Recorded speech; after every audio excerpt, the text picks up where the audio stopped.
Backpedaling, running out of time, spinning away, and nobody open. Now he flips it up into traffic and makes a mistake. Tried to force the play, and it's intercepted. BJ Mays rumbling down inside the 10. This is 365 Sports. Bowling Green with no timeouts.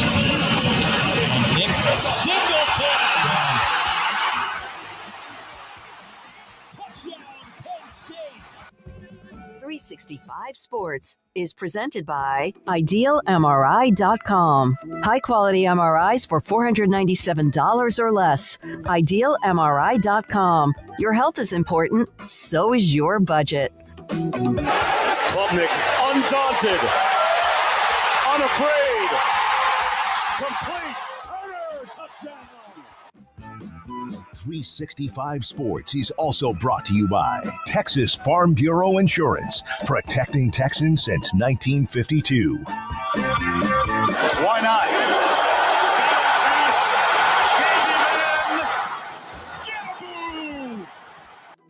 365 Sports is turbocharged by Unite Private Networks. Find out more at uniteprivatenetworks.com. Jennings on the play fake, slides it upfield. Matthew Hittner off to the races. Hittner at the 30, full speed, and the big tight end goes 75. It's a Pony Express.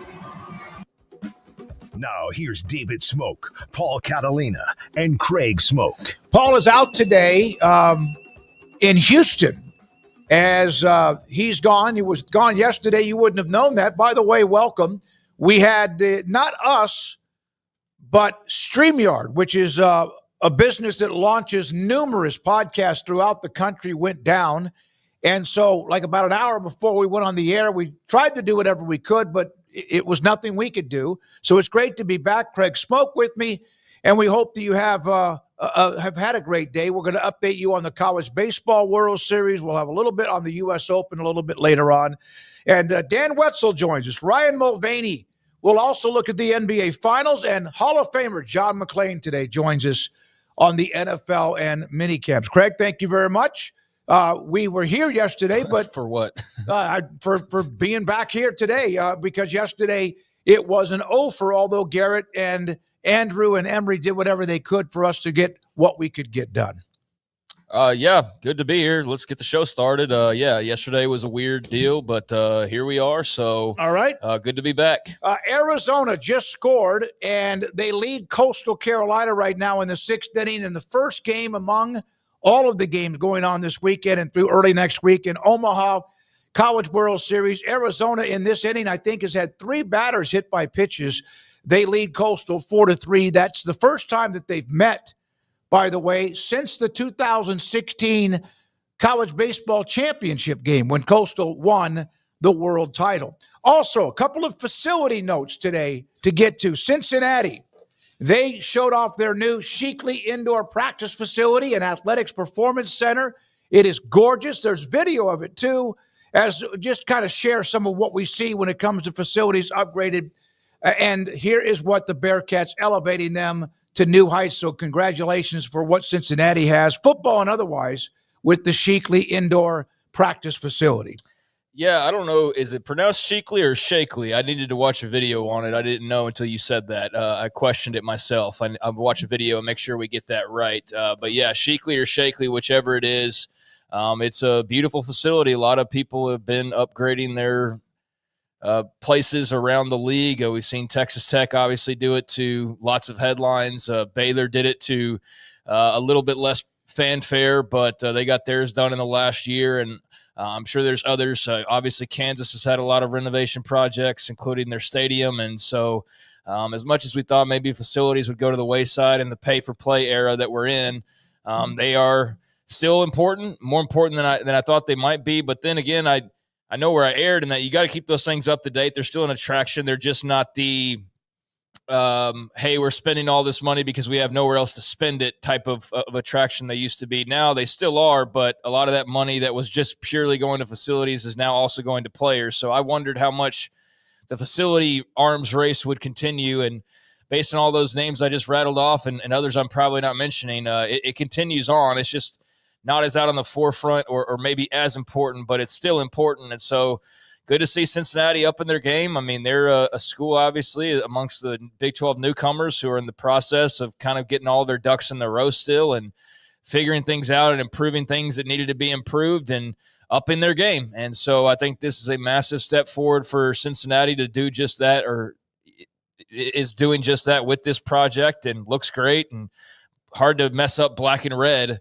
But yeah, it looks like a lot of people were excited about it, and a big step forward for Cincinnati football. Yeah, you wonder with all that's going on with the House settlement, the $20.5 million revenue sharing, how much, if the facilities need to be upgraded, I'm sure they'll be able to do that. But those who have been able to get it done under the wire, so to speak, have that set. But good for Cincinnati for what they've done. And then there was this yesterday, the Acrisure Bounce House, the new name for UCF, the Knights, their new football stadium, not the new name of the stadium, Acrisure Bounce House. They also had a video to unveil that as a new sponsor is attached to UCF and the Knights in football. Yeah, the company had been acquired, so I guess this went along with that, and UCS trustees approved this change. I think it's very interesting to not have a stadium with the name stadium in it, and I saw a tweet yesterday, I think it was, of the 15 or 20 stadiums, whichever it may be, that are not something stadium. And so, yeah, this is very unique, very UCF, and very different to go with the Bounce House as the official name as opposed to the nickname. But I think that's cool. It's a neat little twist on what they've got, and really just hammers home the Bounce House aspect and kind of that identity for UCF football. And I know Scott Frost will hope that comes in handy. A lot of questions with the Knights, and I think we talked about it a couple days ago. I'd expect that they're probably 16 in the preseason poll, 15, 16, somewhere there, and that may not be fair. Maybe Taven Jackson, lives up to that old 4-star rating, and we've seen him play a little bit, but maybe he ends up being a stud under Scott Frost. I don't know. They lose some great players like R.J. Harvey. But yeah, that's a cool thing. Otherwise, off the field that is very unique. So the Bounce House it is. It was called FBC Mortgage Stadium, and that now is a part of Acrisure. So that's why they changed the name with the part of that company. Yeah, it's been changed quite a bit. It's been several different names. And so, yeah, another change in a company being acquired. And so Acrisure takes over, and Bounce House is what they're rolling with. So I think that's very unique in a college football world where unique has always been celebrated, and it's always been the most fun parts about college sports is the unique kind of stuff. I feel like maybe we're losing some of that in just a small way because everything's kind of becoming, I don't know, the same across the board, and it's more of the arms race has always been there, but now it's just like the elites are separating themselves even further. And I just wonder how much of like the quirky uniqueness, like the Bahamas Bowl might be going to the wayside, right? Not a big deal in the long run, but when you start adding up things or moving games off this date, or now you're playing a bunch of weeknight games for conferences and not like there's just a lot of things that have changed. And I don't know if it's always for the better. So you want college football to maintain its quirkiness if at all possible, because that's a lot of the reason why people love it the way that they do. And so this isn't the quirkiest thing in the world, but it is a unique twist. So I think that's awesome. It's a name change. Not before you get to the next one, Garrett. This came down, for example, what you were talking about with the money and where does it end and what's next. Kentucky, pretty successful athletic department, projecting a $31 million budget deficit over the next couple of years. And they are expected to approve $141 million in loans for capital projects, operating revenue for the department moving forward. And a lot of the capital changes that they're going to need the money for, including facilities and so much more. So Kentucky, $31 million net loss over the next 2 fiscal years. And then this story here, I actually had to stop myself and go, wait a minute, is this still a thing? Wisconsin had penalties for recruiting violations that occurred back in 2023. And even some of the coaches on the staff have show causes. Assistant football coach Matt Mitchell, former assistant coach Greg Scruggs, former director of player personnel Max Steinecker, and the enforcement staff agreed that the violations occurred. They placed 139 impermissible phone calls to 48 prospects, and 117 were placed prior to the first contact date that was allowed to prospects, but they got hit with this penalties. When University of Wisconsin, Luke Fickell was the head coach at the time when this occurred. Yeah, and he's still the head coach. For how much longer is the question. They need to win, but they ended up with their best class in history. So do you think they really give a damn? I mean, probably to some extent because of what it'll do moving forward. But, the class that apparently a lot of these infractions occurred during ended up their best signee, 11 blue chips out of 22 signees, 4-star offensive tackle, 4-star D lineman, 4-star running back, a second 4-star D lineman, number 25 class, number 7 in the Big Ten. A lot of those that they just got pinged for are going to be guys that are helping them win this year. At least that's the hope. So, I think the unique part to this is just the fact that there's actually reporting on somebody getting pegged with something, actually getting hit with some type of a violation. I'm sure there's been other stories that maybe just aren't as interesting that I've maybe glossed over, but I feel like I haven't read a story where there's actually punishment in a really long time. So that's interesting. But I don't know that you're sweating it too much. Just one of those things that will cause some headaches here and there, but nothing that should derail whatever Luke Fickell's trying to do before, it's either he's the man for longer or they decide to make a change here. The 1-year show causes is the part that showed that popped up to me. Yeah, they got fined at $25,000. That's a pocket change. That's a nickel. 1-year probation, but But here's the thing: neither one of those guys still works there. No, they don't. And you wonder now where they are. Will that now, of course, be a part of where they are, and will those staffs have to deal with the player or the coaches who have been hit with the show cause? Yeah, so they won't be able to contact recruits, during a certain period of time, which there's ways around that. The guys who got show causes aren't even on staff. The players they apparently cheated or bent the rules or broke the rules to go and acquire, they basically got, and those are going to be contributors, like I said. So, I don't know. It's just, like I said, interesting to see somebody actually get dinged with something. And I don't think this is a derailing thing by any means, but nice to see there's some enforcement to some degree, and it's not just total Wild West out there. All right, yesterday the annual what is called the Bible in Texas, Dave Campbell's Texas Football Magazine, released 2 cover boys. They have one on the front, and they also have a high school cover. This is UT's head coach Steve Sarkisian, who's on the cover.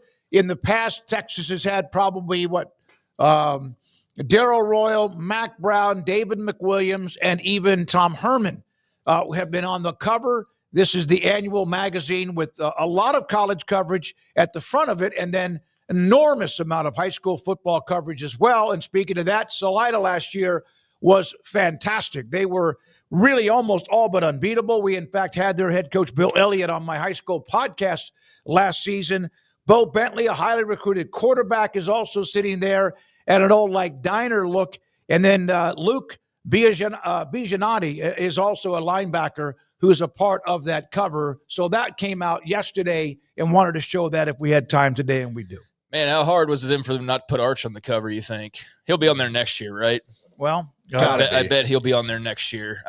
I'll place that bet right now, $100. Anybody want to take me up on that? That Arch is on there next year? No, I'm with you. Yeah. I mean, that's cool. I mean, obviously, Texas is having a lot of success right now. Everything seemingly going their way.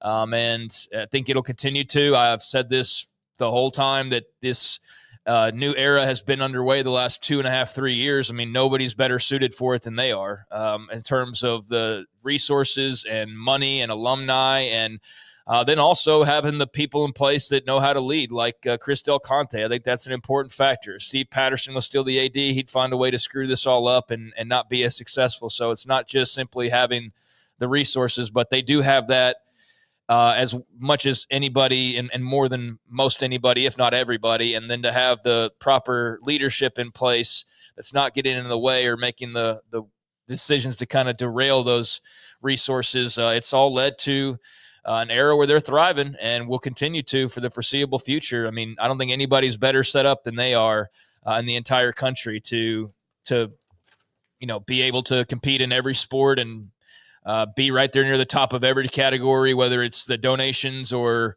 the money earned or just the wins. I mean, I think they're set up really well.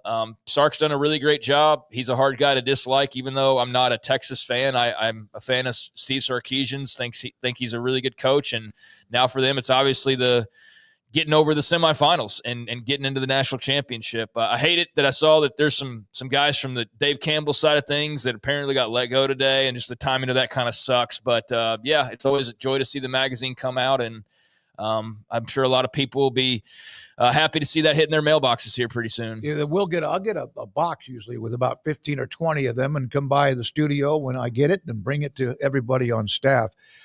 This is an interesting story. By the way, Coastal has already tied that game back up with Arizona 4-4 in the bottom of the sixth in the first game at the College Baseball World Series. Well, this one's setting a tone, man. I mean, what was it? It was 2-1, it's 2-2, it's 3-2, it's 3-3, it's 4-3, it's 4-4. I mean, they're going back and forth here in this game. So this has been an electric start for Arizona and Coastal out in Omaha. Baylor's Nathaniel Ezekiel, who in the qualifying round ran what is the first sub-48 second semifinal in history in the 400 meters hurdles. He runs tonight. And look at the lead he had on everybody in the ability to get to the final. And he races tonight. Just wanted to bring that up as the NCAA Track and Field Championships continue up in Eugene, Oregon. Now, update U.S. Open. Lawrence out of South Africa leading the tournament. He's at 5. He just bogeyed. He had 3 consecutive birdies. He's 5 under par. And we're not going to be able to just update this throughout the show. But J.J. Spawn, who had the lead at the end of the first round, he's hanging tight. He's at 4 under par. Sam Burns shot a 65. LSU's Sam Burns. Oklahoma State's Victor Hovland. Burns is 3 under. Hovland in a group at 1 under par. And there are some big dudes, names that are at or below the cut line in trouble of making the cut. Scotty Scheffler is going to probably sneak in. Jordan Spieth will sneak in. DeChambeau's trying to get in. Rory McIlroy, last time I looked, was 8 over par, as he's had himself a tough couple of days, as have a lot of players who are playing at Oakmont today in the second round of the U.S. Open. So there we are with a lot of that. Koepka, by the way, I watched Brooks Koepka. He's at 2 over par, but shot 4 over par for the day. I want to bring this up as a topic. So Texas Tech softball team, which played for the national title and lost to Texas in 3-game series, they have signed 5 different players in the transfer portal. Here's one of them, Jasmine Burns. They also signed Mia Williams. This is from Nathan Geese, who covers, we've had him on, covers Texas Tech. The two players combined have hit 60 home runs. Texas Tech hit 60 home runs. Those two together had hit 44. That's not the only ones that they have signed. But I want to bring this up, Craig, because there was a back and forth. There's a SI.com who covers a softball writer had an article about how Texas Tech has found this loophole. And there were accusations of tampering or whatever else. And then you started to see some writers who cover some of the larger programs that have been very successful in softball look like that little look of the emojis like, they're not doing anything illegal. They're not doing anything that's wrong. Now, tampering, you got to be careful with. And, of course, you don't want to get caught if you are. And I'm not saying they are. That was in the report. But it is amazing to me, and I want to be on record when I say this, it is amazing to me how with Texas Tech putting all the emphasis that they have in certain things, that they're now winning some of these recruiting battles, and now all of a sudden people are having problems with it.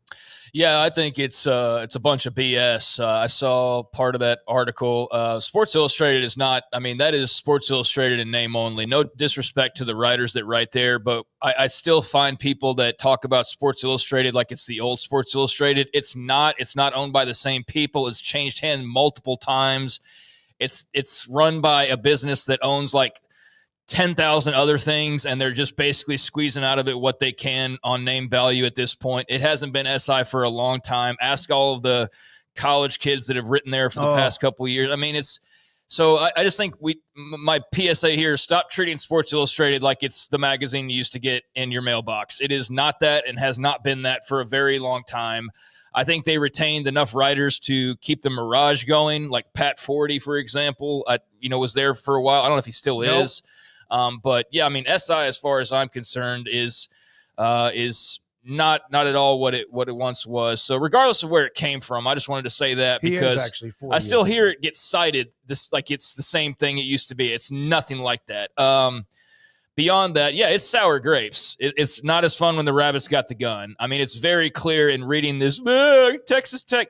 I mean, to sit and say, for example, while it is completely legal, it raises concerns about morals and ethics. Like, now we're worried about that? Yeah, all the other stuff that's happened in college, now we're worried about morals and ethics. How many tampering stories have we read in college football for the past 2 years? 1,000? And I don't remember anybody getting to the pulpit and talking about ethics and morals. We talked about, and I talk about all the time, college sports is a dirty business. It's all about winning, and the House settlement passed, and 30 seconds later, there was multiple people trying to figure out how to break the rules already. So this sport has always had an issue with morals and ethics, and every program's cheated at one point or another. It's just to what extreme they've gone to what degree they've gone to. And if Texas was doing this, or let me get better. If Oklahoma was doing this, nobody would say shit about it. No one would care. But it's the fact that it's not your typical powerhouse with a massive fan base from a massive league that people are suddenly getting their panties in a wad over this. I think it's ridiculous. Like, I don't want to start pretending like I care about softball to some like large degree because now it's popular in Lubbock. I think it's great what's going on there. I think the success is good for their sports programs and at large for the conference they play in. And I think it's great to see somebody shake up the status quo.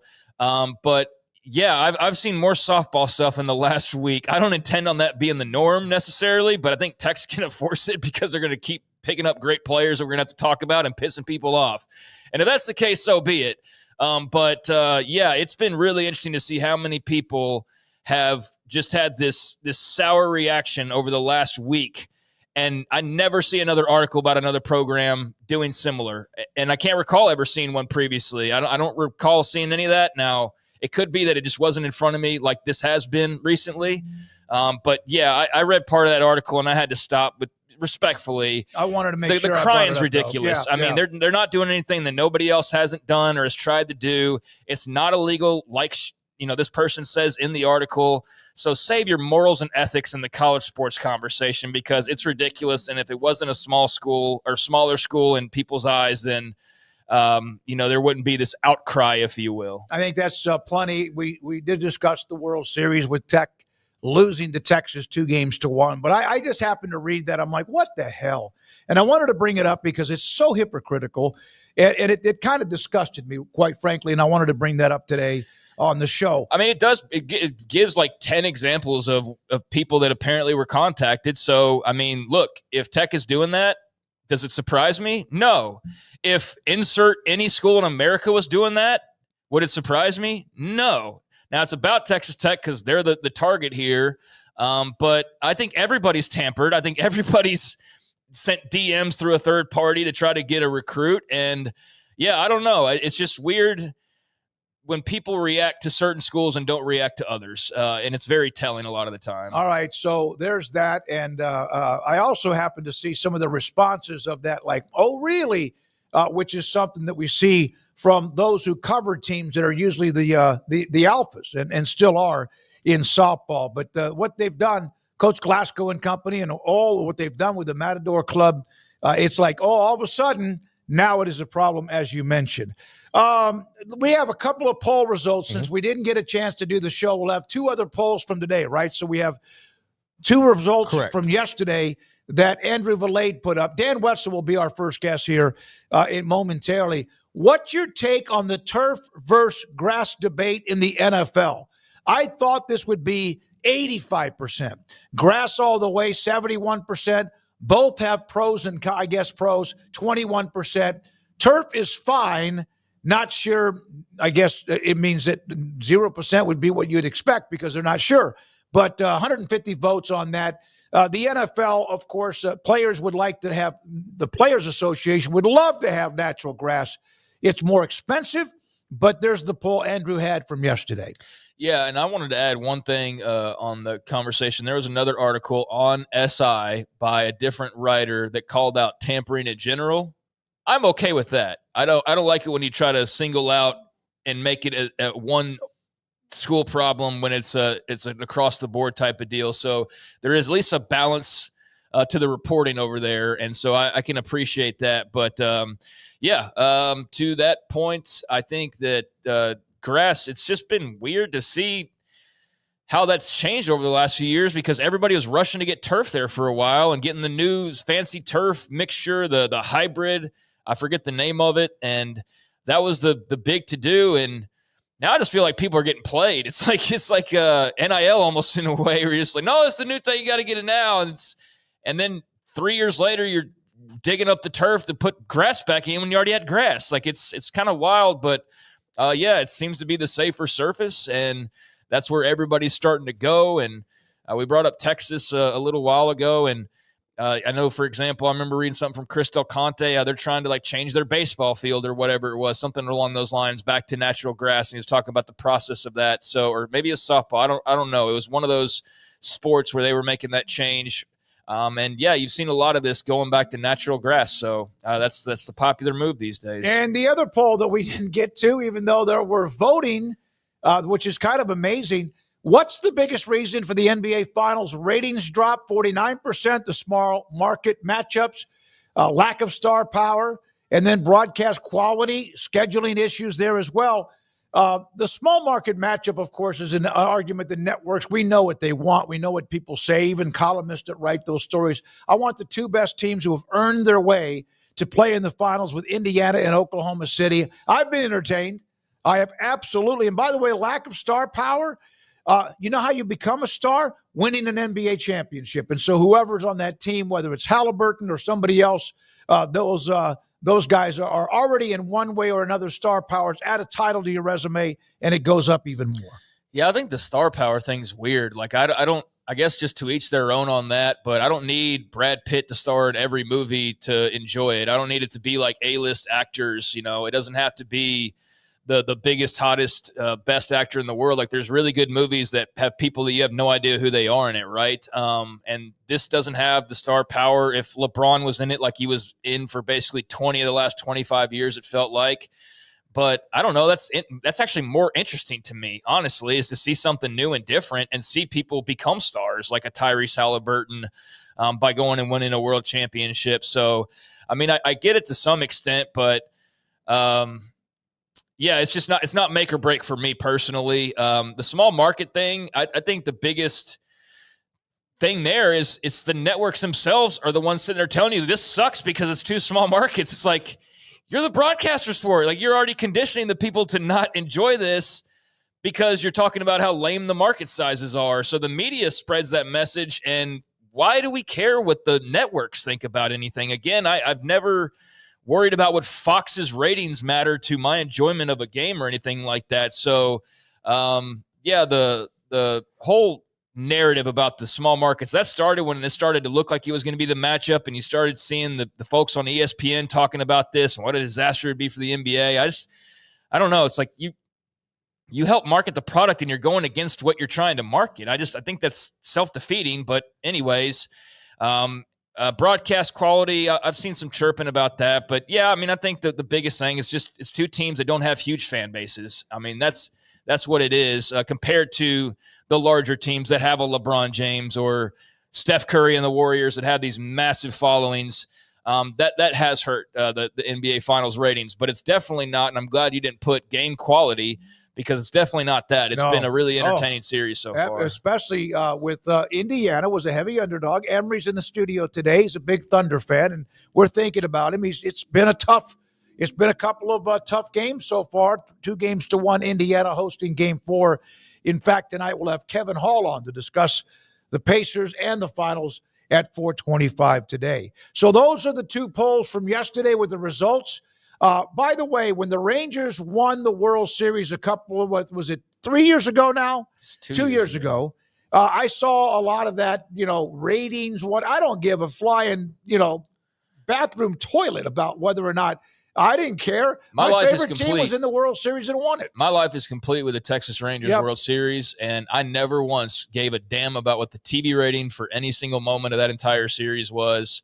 I know a TV executive did, but I'm not a TV executive. So, yeah, I don't if you want to say there's not enough appeal, star power, that's fine. But, I don't know why any fan would be worried about market sizes and any of that jazz. I think that's the media just brainwashing us further to care about things like that, I suppose. I think also that fans of the larger market schools or teams, like to bring that up too. Yeah, especially when the Knicks off their team's not in the Knicks are knocking on the door. They don't make it. So what are they going to do? Sour grapes. Oh, this series sucks because we're not in it, and we would have brought New York City and MSG and all those things. And there's some truth to that, but that doesn't make the series any lesser. The ratings are lesser, sure, but doesn't make the actual game itself, which is really what should matter. And so far, the games have been pretty damn entertaining. Bottom of the 7th, and Coastal just hit one down the line. Is it fair or not? It's a 4-4 game, and they've got runner on second base. We'll update you on that as the Chanticleers continue to be continue to be very impressive. And now that game 4-4, nobody out, runner in scoring position at second base. Around the corner, ESPN's Dan Wetzel. We'll also hear from Ryan Mulvaney on a week after the House settlement was approved, and so many questions still to be asked about that. We'll look at the NBA Finals. We'll also hear from John McClain and so much more. And on occasion, we'll update the U.S. Open leaderboard. This is 365 Sports. PettyClinicLowT.com. Dr. Kent Petty will help you become the high-performance man that you want to be, need to be, and used to be. Usually when you get into your 40s, maybe mid-40s, a little bit older, it depends on who you are. 1 out of every 3 or 4 men have symptomatic issues of low testosterone, and it could be your energy. It could be your sleep habits. It could be both of them. It also could be, yes, your performance in the bedroom, sex drive, and or ED. All of that can be affected. So if you're having some issues with any of that, contact Dr. Petty at PettyClinicLowT.com. Tell them I sent you. They will be in touch with you. They will set you up to get your blood work for your testosterone level. Look at it. If it's too low, he has a program to increase your testosterone level so you can become the high-performance man that you want to be, need to be, used to be at PettyClinicLowT.com. Big with Employee Pricing Plus at Allen Samuels in Waco. Drive home a new Chrysler Dodge Jeep or Ram with smoking hot deals that slay the competition. Only at Allen Samuels. You're going to love it here. Come by. Let's be friends. I'll never get used to this.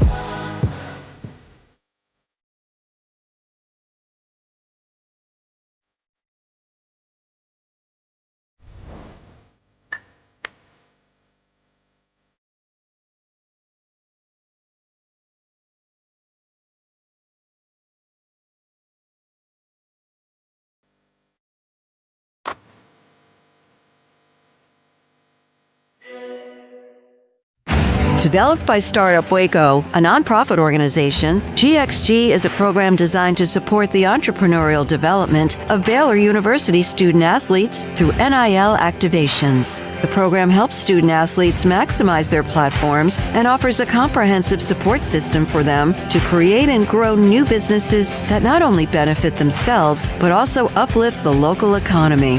Fans who wish to support student-athletes can donate to GXG via the GXG NIL Fund, BaylorBears.com/GXG. Contributions to support NIL activations through GXG can be made at BaylorBears.com/GXG. For more information, follow @GXG_GreenXGold on social media and visit the official website www.gxg.startupwaco.com. GXG, empowering student-athlete entrepreneurship and uplifting the local economy through NIL activations.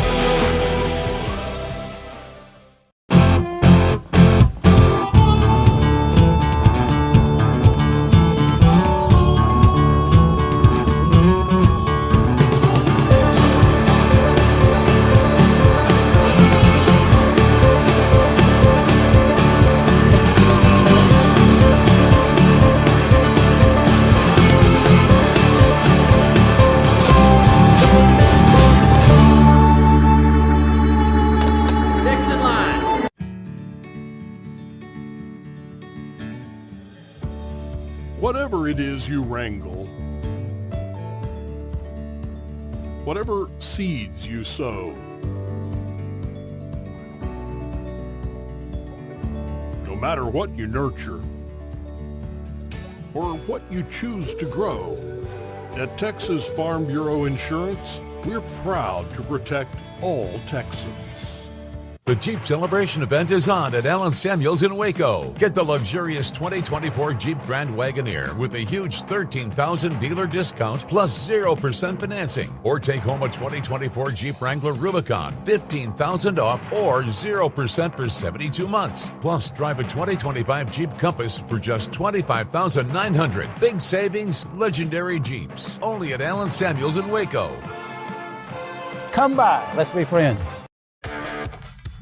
This is 365 Sports. The 3 o'clock hour is sponsored by Waco Custom Marketplace. Meats, sweets, Texas treats, and a cut above the rest. 425 Lake Air Drive, Waco. 365 Sports on this Friday, leading into Father's Day weekend. Dan Wetzel, ESPN, joins us. Craig Smoak, David Smoak on 365 Sports. Dan, thank you very much for your time. So a week ago, tonight, the House versus NCAA settlement was approved. And has anything actually changed since then? I mean, other than getting really in the weeds, no, not yet. You can't make a deal right now with an athlete of the old NIL style where you can just have a collective say, hey, we'll give you $1 million to post a few social media things. Like, that's out. Remember literally last Friday that Texas, the announcement on the Texas Tech softball pitcher went for $1.2 million for next year. So you could front load all that stuff. But other than that, not. I guess that's the biggest thing is, but most people saw this coming. So the big day will be, I guess, July 1. Although I think the impact will be, be more over the long haul. So, Dan, now everybody's going to follow the rules and everything's going to be great, right? Sure. That's how we do it in college athletics. Did you think when this all started that it would eventually lead to the return of the bag man? I mean, I've been saying that because I've been on the show many times. I'm into deregulation and I'm into free markets, and I know everyone was upset. It's different, but no one could really point out a huge problem for me, other than this isn't how it's supposed to be, according to my opinion, or this isn't how it once was. So I'd rather see the stuff out in the open on the table. This is how much we're giving this kid. This is the bidding war. And when you put the basic problem with all of this is your value is what someone will pay for it. And when you put caps on someone's value, you cause all sorts of issues. And that's true of anyone listening, salary. It's true of the house if you try to sell it. Look, I might not pay $5 for a certain painting, and some guy in New York City will pay $2 million, right? Hey, good for the artist. You make $2 million. I wouldn't put it on my wall. Whatever. It's whatever whatever that value is. And when you start putting artificial caps on it, which was tuition, room, and board, and you had people saying, well, that's a lot of money. College costs a lot. It does. But Arch Manning's worth a heck of a lot more than that. And once you start getting into capping what someone's willing to pay, does it make economic sense to pay a softball pitcher $1.2 million? Nope. But if someone at Texas Tech thinks, someone associated with Texas Tech thinks that's what the worth is, go get that money, right? Mm-hmm. So that's sort of the American way. And when you try to stop the wheels of capitalism, you have problems. Now, they say, well, we're going to give $20.5 million to our whole athletic department. And, okay. But that isn't what the value of the players are. And we're going to end up, let's say you spend $18 million of that or $17 million on football. When you're done with your $17 million and you're losing a recruit to someone else, are we going to believe all 130 teams are going to say, coaches are going to be like, well, that's cool. No problem. I just can't afford that another 4-star. I just can't afford that recruit. We have generations of history say, no way. There's going to be under the table payments. This isn't the proper value. I say take away those regulations, but they wanted rules. They wanted, quote, guardrails. They're getting guardrails. We'll see how it stands up to legal challenges and then practical application. Why is it that the NCAA sports, and I don't want to just say NCAA, which they've run it for a long, long time, and they're about to lose most of that. Why is it that athletics and college, just can't get things right? Well, I mean, I think it's an inherently chaotic situation, which is part of the fun. I mean, you have 134 football teams. You have 360-something Division I basketball teams. Every single type of school, big, small, state, private, religious, military academy, big cities, small town, you name it, we got it. So there's a lot of different priorities, a lot of different viewpoints. It's incredibly diverse. And that's different than 30 NBA teams owned by 30 billionaires, right? Mm-hmm. Yep. All of them in basically major cities. Or you can have more of a collective on that, or 32 NFL teams. So I think that's part of it. It's just always been this way. And then just the inherent bit where, while we didn't pay the athletes, they're trying to do two things that just don't work. One is amateur athletics in a major bit. I mean, even the Olympics gave up on amateur athletes in the late 80s, right? Mm-hmm. And all the old arguments about the Olympics. If you pay, pro athletes in the Olympics, people won't watch. They won't care. The pro athlete won't care about America the same way. Yeah, then the Dream Team came along, and Michael Phelps and Simone Biles. Like, yeah, it's fine. Okay, it's okay if they're in a Subway commercial. We'll be all right. But they made those same arguments in college sports. Well, people wouldn't watch if Caitlin Clark's in a State Farm commercial. That's it. People aren't going to watch anymore. Actually, more people will watch. So you have the amateurism bit, and I think that's probably, when you throw that in, I forgot the other one, but just inherently you just have this problem that kind of sits there. And they're two other points. One, they attach teams to universities, right? I mean, this makes no sense. It's fun. I love it, but it makes no sense. They don't do this the rest of the world. They look at you crazy. Try explaining that, the biggest building on the campus is the football stadium. That doesn't make any sense. And then I actually now I can't remember, but whatever it was, you just have these basic problems like that. It doesn't. It inherently, no one would create this, and so it's really hard to maintain it. and yet it's such big business that it goes to. Oh, I'll give you the other one. So because they didn't have to play their athletes, right? Everyone spent all the money. If you're making $200, you have a $200 million athletic department. You spend all $200 on these crazy facilities, all of these teams, coaches' salaries, all these scholarships, and all that. And now, you got to share $20 million of it with the athletes, and you're going, where am I going to get $20 million? Well, the Dallas Cowboys do not also have a Dallas Cowboy volleyball team and swim team, and right? They just have the Dallas Cowboys. And so they've built something else alongside it that doesn't make any sense, and it's attached to a school. It doesn't make any sense, and you don't pay the athletes. It doesn't make any sense. And so it's just a big old mess. To me, it's a feature, not a bug. I mean, I love the chaos of college athletics. So they're always trying to fix it, but this isn't the fix. This is like maybe a fix on the way to the fix. But eventually, this is going to be challenged in court, and I don't really think this is the end.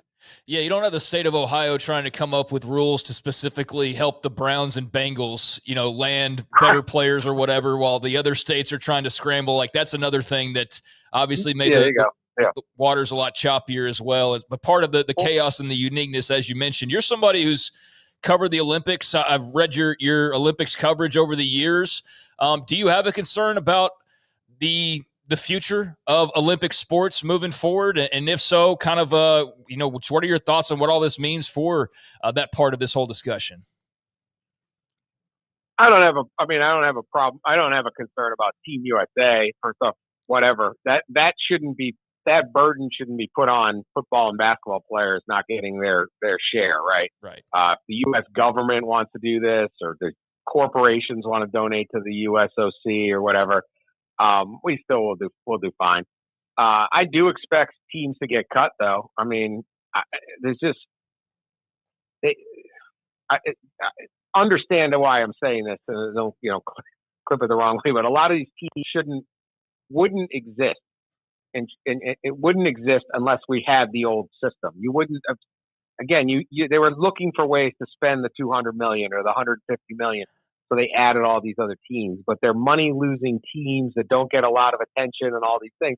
As a simply practical matter, I'm not saying they try just as hard to be just as fun, all of that, but as a simple practical matter, why do we have all these teams? So some of them are going to get cut just because it's $20 million now. There's no way that percent, it's like 22% of the average operating budget, that's going to go up. I mean, there's only so much money. And so I would expect some teams to be cut. Is that a big tragedy if a team becomes a club team or whatever? Call me old-fashioned, but if you got a university, maybe it's more important to fund, engineering or something, right? Or more scholarships to that than there is making sure we got this team. I mean, some of these schools, I think Ohio State has 33 teams, Stanford is 36. There's a lot of teams. And some of them have to go away. Nobody wants it, but if this is going to be more about business, which it is now, some business decisions got to be made. You mentioned, and Craig brought up the Olympic sports, but I kept saying even a few months ago when I wasn't quite truly sure about the House settlement and what it actually meant, that at some point there's going to be somebody that raises their hand and said, hey, what about Title IX? Should Title IX come into play when it comes to the House settlement and the revenue sharing to schools? Well, it's going to be interesting. I would say we're going to find out. I mean, it's going to be legally challenged probably all the way to Supreme Court. The basic premise, if you read Title IX, is that you need to provide the same opportunity. You can't exclude opportunity based on gender, and so that's been taken as you need equal amount of athletes and things like that. Are you compliant with Title IX? And so if I have 500 male athletes, I have 500 female athletes. You might need more teams because there's no team like in women's sports like football with 125 players. So it's the opportunity that does not necessarily mean you have to have equal compensation. I think that's a fairly compelling argument. It would probably hold up, but what do I know, right? So right now, the vast, vast majority of the revenue sharing is going to go to football and men's basketball athletes. And here's why. I did a story with Alabama's AD, Greg Byrne, about this. And, he's got to, you take Baylor, you take any of them. They've got to try to make your $200 million to fund all these other teams. Well, if you invest your revenue share money in a star quarterback, there's going to be a return on that investment. Your football team's going to make tens and tens of millions of dollars in profit, let alone just develop revenue. You could get the very best swimmer or soccer player or something like that, and they're probably not going to make you any money. So you have to invest in the parts of the business that generate the revenue and the profits that will cover even the existence of these other sports. So it's a little bit of a complicated two-step argument. It's totally factually, I think, correct and proper, but it doesn't fit on a bumper sticker really well when you sit there and say, well, why is the football team and the men's basketball getting 90% of this money and we're not? That's going to be the fight, right? But I think if you sit there and go, how else am I going to make $200 million to fund all these teams? I got to keep the whole operation going.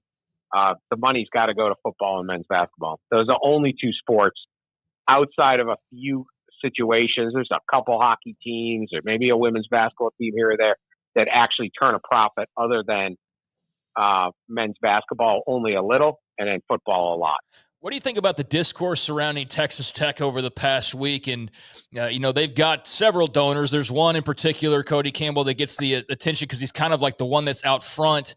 But all the discussion about the softball investment in Najee Kennedy, and they've obviously made a bunch of I don't know, obviously, but for people paying attention, they made a bunch of big moves this past week that have ruffled some feathers. But just kind of what do you think about some of the talk about them buying their way to titles or this or that? It seems kind of hypocritical coming from certain directions, but also in the grand scheme of things, your thoughts on just how things are developing out in Lubbock right now? Oh, yeah, it's extremely hypocritical. Yeah. What is buying? This is my thing. And look, if you just take it as business, okay, anybody who runs a business is trying to get the best talent. If you're a business owner, you're trying to get the best talent. And one of the hard parts is geography, right? It's a lot easier to get the very best, computer engineers if you're in Silicon Valley, or this if you live in New York City, or this if you're in Dallas. And if you're in Lubbock, Texas, it's hard to get the top now. So you got to pay more, right? And that's what you'll see it in the oil field. Why do the oil guys make so much money? Because you got to pay me to go work there. I got to go live in a camp. I got to do this. So you have to compensate me to make up for the inherent disadvantages geographically of trying to acquire talent. And so the one thing, a place like Texas Tech, it's a wonderful school, right? You go up there, it's a great town. They got great fans, the whole thing. But what has always held them back? They're 6 hours from Dallas in the middle of nowhere. There's not enough players around there. You can't do it. Similarly to Baylor, but not quite as much because right. Baylor's is a better location. But that's Texas Tech's issue. Well, they can't move the school, so what do? Well, they're spending money on it, and they're making up for it. And the kid that used to say, I'm not going to go up to Lubbock. Well, for a little extra money, you'd go, right? Every one of us would move to Lubbock for a certain dollar amount, or maybe you wouldn't if it's less. And that's just straight capitalism. That's just straight free market to me. So I never had a problem with a place like Texas Tech and a lot of the schools just saying, hey, this is what our value is. Again, if someone wants to pay you to pitch a softball $1 million, that is fantastic. I'm not insulted at the competitive basis. Oh, this is terrible. If you look at college, the whole thing when NIL came out, and everyone started going, oh, it's only the rich are going to get richer. The rich are going to get richer. They didn't. The talent spread out around the country. Now, it didn't. I'm not saying it went to just any old school could start winning, but you look in football, Texas, TCU played for a championship. Notre Dame played for a championship. Michigan won one that they hadn't won one a long time. Penn State's, in the top thing. The top transfer quarterback this year is going to Duke, right? The number one basketball recruit in the country is going to BYU. Are they getting overpaid to do that? Perhaps. But why do you have to do it in the old way where it's like, well, you must go to Georgia or Alabama or Texas. That's it. Those are the only places you really can go. Or in basketball, why did it matter so much what your shoe company deal was, right? Right. It was all, they call them blue bloods. It wasn't a blue blood. It was Nike and Adidas saying, I got to stock my team because you got a $100 million contract. Well, how is that fair? How is that any different than what Texas Tech's doing or anybody else is doing? So I just, my thing's just like, you just open it up. I just believe in the free market. Let it go. And is it a bad thing if the number one basketball recruit goes to BYU instead of Kansas or Duke or North Carolina? No, not to me. Right? Go get it. I actually think it makes things way more interesting. Yeah. Yeah. Look at Kansas. When Kansas was a blue blood and Adidas was rolling, they won 10 straight Big 12 titles, and now, well, probably Houston's the best program going right now so who cares? They're still going to play the games, and people are going to win and lose, and players are going to go places. It's not a birthright that some of these schools go that you have to go where you're at. And so good for Texas Tech if you load up on it. Dan, you wrote the book Glory Road, correct? I did. There's a Texas Sports Hall of Fame, which is here in Waco. It's right off of I-35, in fact, just south of McClain Stadium. And the team in 1966 has finally been added to the ballot for the Texas Sports Hall of Fame for induction. Haskins, of course, in there. But I just wanted to let you know that was a couple of weeks ago. Yeah, so I hope it's unanimous vote. Yeah, they deserve it. It's too late. I mean, it's not too late. It's way too late for this to be the deal. And I know that I was not at the meeting. It was 2 weeks ago. But, they're going to be on the Texas Sports Hall of Fame ballot, which I wanted to pass that along to you the next time we had you on the show. To hear.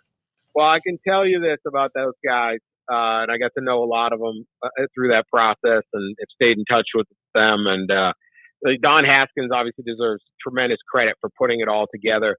But those players are terrific. And it was a leap of faith, right? Now, they didn't have a ton of options on where to go, unfortunately. But you had a bunch of kids from New York City, Gary, Indiana, Detroit, heading old West Texas, to play for some guy they heard about on the phone. Yep. And they were under extreme pressure. They dealt with, closed hotels and racism and the cat calls and all of that. They were also under a lot of pressure of people wanting to see them fail, not just on the court, but in their personal life. And they weren't real students, or all the old racist tropes.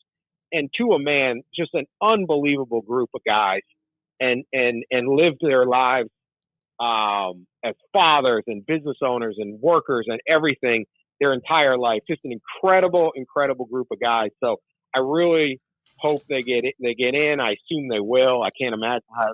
It's almost amazing it didn't get in. But I hope each one of them gets a little bit of, because the players can get overlooked because there's 12 of them, but just a tremendous group of guys that I was really fortunate to get to know a bunch of them, and so I'm really happy to hear that. Yeah, and I'll keep you up to date on that too. But yeah, we appreciate it. Happy Father's Day weekend. Enjoy it, Dan. Thank you very much for your time today. Thanks, guys. Take care. Dan Wetzel of ESPN with us. He wrote Glory Road. He also wrote other books, including Solo Influence about the shoe company's impact on youth basketball. Death to the BCS is another book he's written, among others too. Yeah, I mean, I think Dan's one of the best in the business of college athletics and just sports writing in general. Good podcaster as well, good guest as well.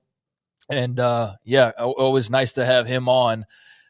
He also has his, I think it's like SI for Kids, and I don't know if that's the exact title anymore, but it's along those lines. And he's done like various, we used to have like book carnivals. Remember those, Garrett, back in the day? Oh, yeah, man. We'd get our books, and we'd have like all these like cool little books for kids and stuff. And he's got a line that he's been doing now for a while. And I think they just came out with the Caitlin Clark version. So I would think that that's probably going to be the bestseller just based on her fandom. But the Epic Athletes series, 11th edition, now featuring Caitlin Clark. And he put that up last month. So he also has that as well. But always enjoy having him on and getting his thoughts. And by the way, a little update. Coastal, sorry, Zona fans. starting to blow this open a little bit. Oh, my. 7-4 now, Coastal Carolina. They just brought in 3 runs, and it's been very back and forth. It was 2-0 Coastal, then it was 2-2, then it was 3-2 Coastal, then it was 4-3 Arizona, then it was 4-4, and now it's 2 innings later, 7-4, as they've rang up 3 runs with 2 outs in the bottom of the 8th inning. So Arizona needs to get 1 more out and limit the damage, and then they'll have their 3 at-bats guaranteed to try to claw back into this one. But, yeah, they just dug themselves a dangerous hole. Yeah, 7-4 Coastal. They got a bunch of fans. They show shots of the crowd. Stadium, of course, it's beautiful. And they are locked in with, as you mentioned, they got a 3 spot in the bottom of the 8th. Don Haskins, by the way, the head coach of that Texas Western team in 1966. He himself is in the Hall of Fame, the Texas Sports Hall of Fame, but they're trying to induct the entire team, possibly for next year and their induction banquet. All right, when we come back, Ryan Mulvaney, we had him on, and he was fantastic. It's about 2 to 3, 4 weeks ago, and he gave us unbelievable insight on what his thoughts were about the House versus the NCAA settlement. We will continue at times to have some legal experts. He's one of them. His thoughts, he's next. This is 365 Sports. The Baylor Club, inside McClain Stadium off I-35 in Waco. How about this weekend? It's Dad's Night Out tonight inside the Baylor Club, 5:30 to 7:30. Swing golf simulators will be inside the stadium. Balcones Whiskey will be a part of it.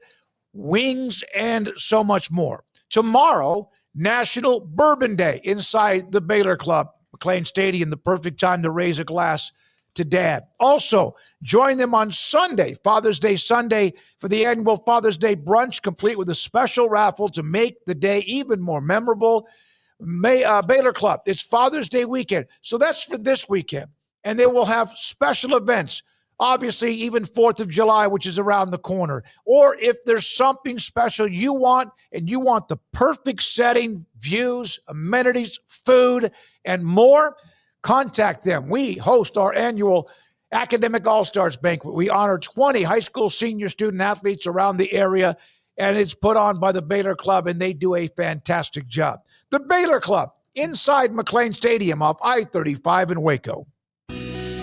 Camille Johnson Realtors guide you seamlessly through the process of buying your dream home or selling your current one, commercial, farm and ranch, or residential. Camille Johnson Realtors can smoothly and successfully lead you through any transaction. With a team of 28 experienced agents who are excited about serving you, Camille Johnson Realtors services the entire greater Waco area. If you're in the market to buy or sell, contact Camille Johnson Realtors, 104 Midway Center in Woodway, or find them online at www.camillejohnson.com. Camille Johnson Realtors, elegant, charming, warm. Welcome home. Pizza, burgers, and Bears football. There's no place around Waco that serves them all other than Bubba's 33. Come show your green and gold and enjoy some of Waco's best food and beverages while watching your favorite team, the Bears. When real Bears fans get hungry, Bubba's 33 is the #1 spot for ice-cold drinks, hand-stretched, stone-baked pizzas, and bacon-infused burgers. Join us for indoor or patio dining. Bubba's 33, Waco's restaurant and proud supporter of Baylor Bears football. Sick 'em, Bears. Don's Humidor, your home with a 48-foot walk-in humidor with the elite cigar brands from around the world, including the #1 cigar of the year, Aging Room Cuatro Nicaragua. Plus, they have the great brands like Macanudo and Artur Fuente, Rocky Patel, Aston, and so much more. CBD, great for sore muscles, aches and pains, sleep, Vita Dreams, and anxiety, mild depression, general health and wellness. Their staff very knowledgeable on the subject. Don's Humidor in the Townwood Shopping Center off Valley Mills in Waco. Ready to take your business to the next level? Carrion Solutions has got you covered. We deliver world-class IT consulting, including Quest On Demand and Migration Manager, M365 and Exchange migrations, Active Directory assessments, security hardening, and Windows Server upgrades. Our experts specialize in consulting, monitoring, support, and managed IT services. We promise vision, professionalism, and unbeatable value. Satisfaction guaranteed. If you're not happy, we make it right. Remember the name Carrion Solutions. For more info, email sales@carrionsolutions.com or visit carrionsolutions.com. That's CARRION solutions.com. Carrion Solutions, IT success guaranteed. At Ideal MRI, we feel blessed to be part of the Waco community. We're a small family business here in Central Texas. At times like this, the cost of healthcare has never been more important. And unfortunately, significant illnesses and injuries still occur. And that's why Ideal MRI is open and here to serve you through this difficult time. So if you need an MRI, ask your doctor about Ideal MRI. You can schedule online in minutes at idealmri.com or call 833-IDEAL-MRI.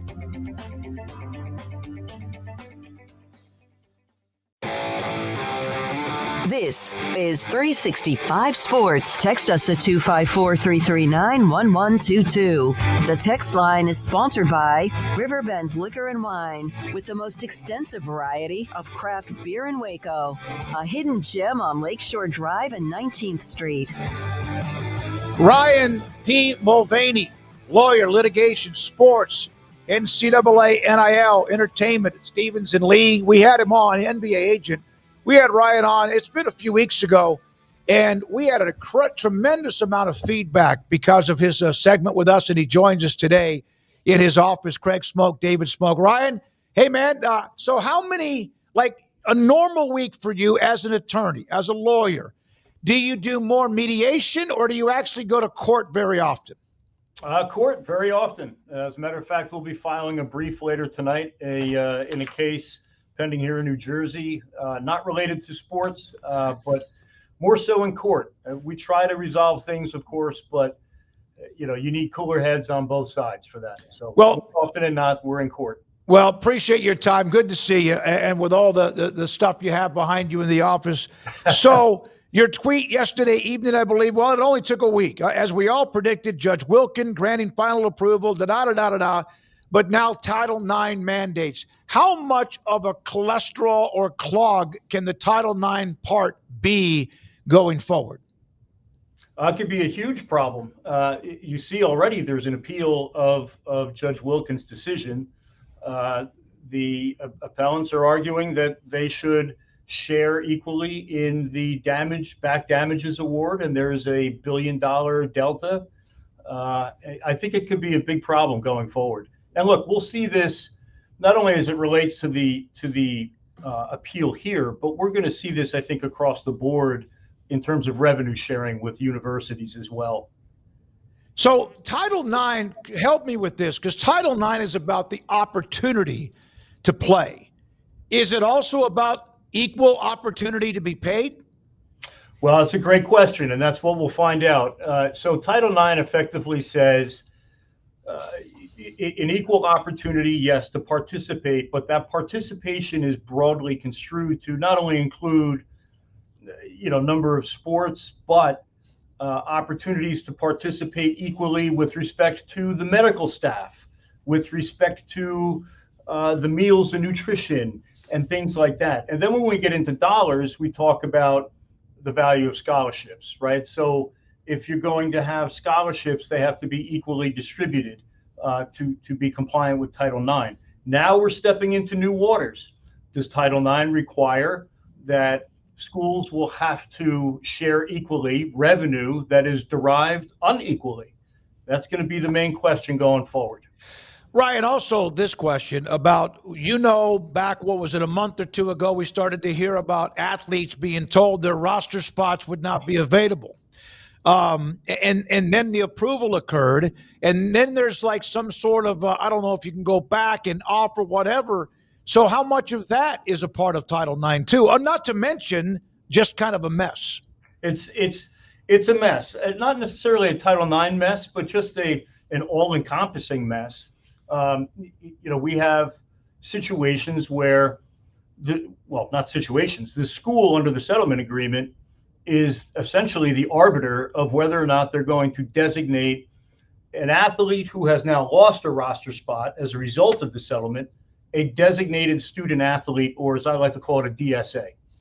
And in my opinion, that presents a little bit of a conflict because you have to rely on the good faith of the university and the coaching staff to actually make that designation and put that college athlete on the list that each school is required to prepare. I'm seeing now, just this week, instances where coaches are disinclined to put athletes' names on that list because, as some athletes are hearing, you present a competitive advantage to another school. And worse, if you transfer to a school within the same conference, you now present a competitive disadvantage to me. So there's going to be a lot of movement, I suspect, in the next 20 to 25 days on this issue, because those lists have to be published by the schools within 30 days after the final approval, which occurred last Friday. So we're talking about July 5th or 6th. There will be lawsuits every day, right? Or at least constantly coming up if they even have one that's ruled on, Ryan, and then it turns out here comes somebody else from a different angle? Yeah, we'll have. So I think the process here, at least with the DSA issue, is we'll have to proceed before the Northern District of California. Judge Wilkin has appointed her magistrate judge in the ordinary course to preside over issues related to the settlement as a special master. So things like that, whether or not someone should be DSA'd, I think will go not a separate lawsuit per se, but will go for resolution before the magistrate. Other issues, certainly, they'll be litigated. I mean, obviously, we talked about the Title IX issues, but I suspect not necessarily litigation, but certainly arbitration when we then get into these third-party NIL deals with this new structure in place with the College Sports Commission and with Deloitte. So there was just congressional a committee or hearing like this week, and it seemed like they may have gotten one question, topic, or comment into it, and all of a sudden it's either Republican, Democrat, left or right, elephant or whatever. They didn't even get, and it's like the 14th hearing they've had. Yep, how many is it going to take? My God. Yeah, 14 hearings and counting. I sense a lot of this is more performative than anything else. You know, the joke is usually if you don't want anything to get done, put two lawyers in the room across the table from each other. But now, I mean, it's like a step above. Now we have politicians, and certainly nothing's getting done there. But you know, in all seriousness, I think a lot of the politicians have taken this up. I think maybe for attention purposes, who knows?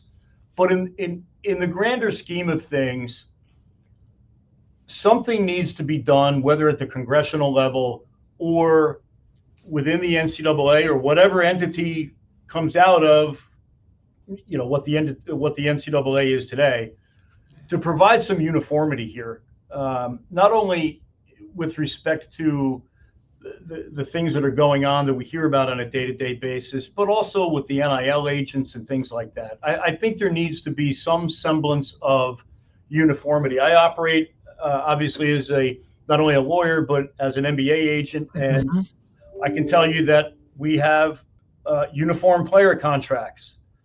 The only things that change are the name on the front of the contract on page 1, and then the exhibits that are attached thereafter. Everything else in the middle, standard. We have standard player agent contracts in the NBA. Everything is standard. I can't change it. I can't even cut and paste it and put it on my own letterhead. It has to be in the form and in the substance that has been promulgated by the National Basketball Players Association and agreed to and collectively bargained. And then, of course, you know, we have what we don't have in college sports is collective bargaining. Why?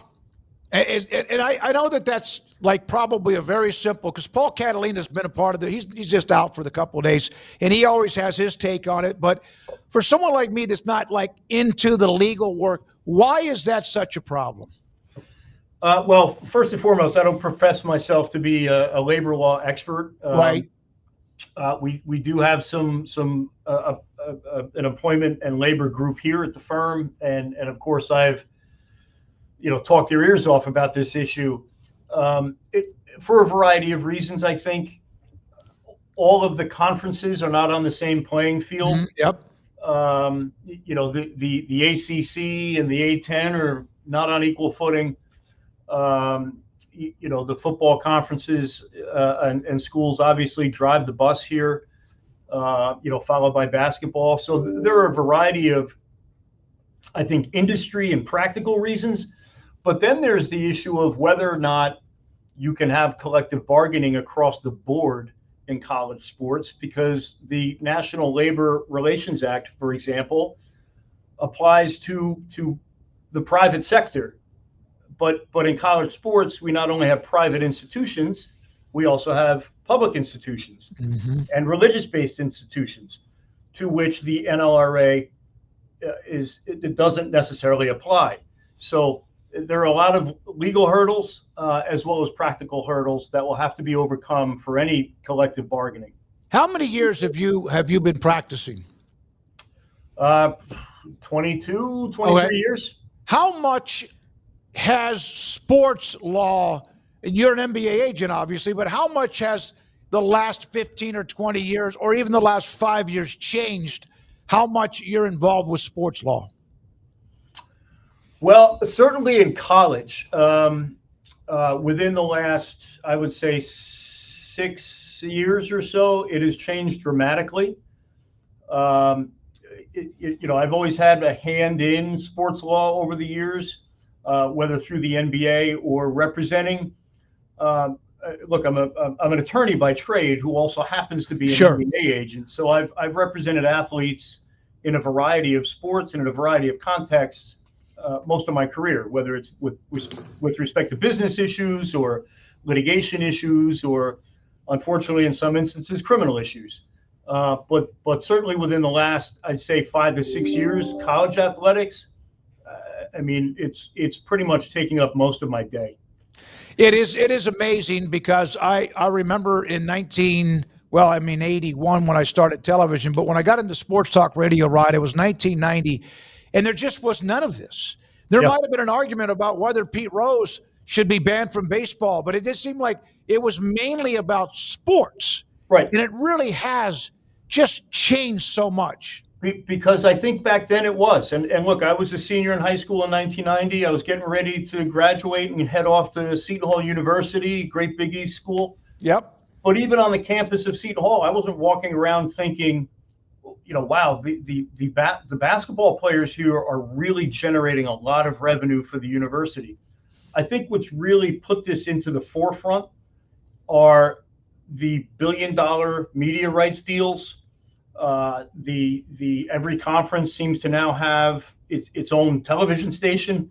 The SEC network or the Big Ten network, even the Big East, although it doesn't have a television channel, it has a media rights deal with Fox Sports. So I think with all of this generation of revenue, I think it's really put it at the forefront here. I've seen, and Darren Heitner, I know, has been representing athletes, and I'm sure you get calls too and are a part of that. Yep. But I've seen the NCAA, which is like, for the last, seems like decade, but I've seen them win some eligibility suits, like a lot of them. The University of Tennessee player, Ziegler, really good player trying to get a 5th year. I didn't think Pavia had a right, but then again, he won. And then there's others. What's going to happen there, in your opinion? Is that going to be just based on case by case and what they find? Right now it's case by case and what they find. I think the NCAA should step in and have some sort of blanket decision on this issue. But yeah, we're going to have, and Darren and I spoke within the last month about a potential of us engaging with him in litigation here in New Jersey on behalf of an athlete. But right now it's a case by case, player by player scenario. You've got not only the substantive factual issues of what the eligibility issues there are with respect to the specific player, but you also have the emergent aspect of things. These cases are filed on an emergent basis by way of what we call an order to show cause, seeking an injunction, and those things are filed nearly instantaneously. When we get an order to show cause in it's practically all hands on deck. We're here all-nighters, and we're filing the application within 2 or 3 days. Because there's a need, there's an urgency there. So the NCAA has won on some fact issues, but more often than not, whether there is an emergency such that an injunction should issue before you even really get to the whole merits of the case. What do you think? You think that at some point, 5 years from the time you enter college, no matter what level, that's how long you have to play? How do you think that? What's probably the best answer to that? That's a great question. To truth be told, I really don't have an answer to it just yet. Okay. Yeah. And I'm not going to just obviously make one up. But certainly the NCAA does need to step in and say, look, this is what we're going to do, particularly for the JUCO athletes. They should have an opportunity to extend, quote unquote, their playing time and earn whatever compensation they feel like they can earn. And we'll see what happens. Last thing, if you don't mind, and we hope to have you on down the road too. Hopefully some of this gets ironed out. Ryan, how did you get into law? What was that? Was that a part of your background, family? How did you get into being a lawyer? I followed in my father's very, very large footsteps. So unfortunately, he's no longer with us, but I'm proud to say, as we fast approach Father's Day weekend, that I followed in my father's footsteps. He was a litigator. He practiced construction and surety litigation across the country. So I had an opportunity to grow up to watch him as a lawyer and then assume, I guess, the role myself and follow in his footsteps. And frankly, it gives me great pride because in my office here is his office furniture. No kidding. So That's every awesome. day I come in and I sit, the law firm that he co-founded many years ago was nice enough to provide me with his office furniture, the very same office furniture and chair that I used to sit in as a little kid when I had some hair on my head. So it gives me a great sense of pride every day to come in to the office and sit at the very desk at which he sat and in the very chair in which he sat for 30 years as a lawyer. Man, I appreciate you bringing that up and sharing that with us. Last thing from me, you have wins and losses in sports, right? Now you have all this other stuff legally. What is it like? How do you compare winning a case or getting a settlement for your client, no matter what it's for, and then sometimes when it doesn't work out? Is the emotional roller coaster when that occurs? Yeah, look, sometimes, and my fiance will probably tell you I take a lot of this home with me because, look, no different than representing an athlete, whether in the NBA or in college.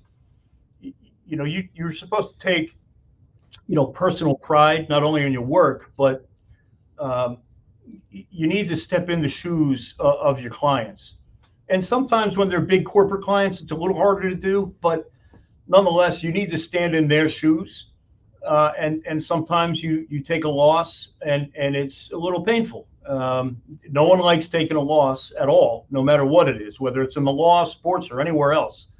But look, for the losses, we're able to celebrate the wins and celebrate the settlements where, as they say, everyone loses. So, so long as you do a great job for the client, the best that you can do, and bring your best to the table every single day, you should be fine. Appreciate your insight, compelling story about your history with law and also Father's Day weekend. Thank you very much, Ryan. Appreciate you. Thanks for having me, and happy Father's Day to everyone out there. Yes, sir. Ryan Mulvaney's been on with us a couple of different times, and also in in law because of his father who was incredibly successful. Glad I brought that up with him.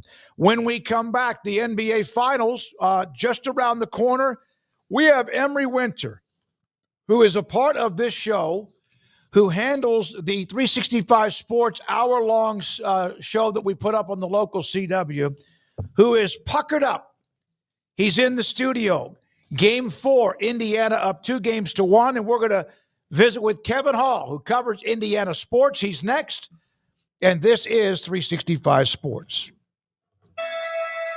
Allen Samuels House of Travel is a full-service travel agency with highly experienced travel consultants plus support staff with over a combined 150 years in the travel business. They are ready to take care of any travel situation for you, your family, and your business, and with the kind of knowledge to complete a seamless itinerary trip start to finish. They will search for the best deal to accommodate your budget from air to cars, ship to shore, hotel, and even meeting space. Name a destination and they've been there. They know the places to go, and international and missionary travel is one of their unique specialties. Allen Samuels House of Travel, celebrating 50 years in business. Call Connie, Sherry, Linda, or Bambi at 254-776-2560 or find them on Facebook or at houseoftravelwaco.com.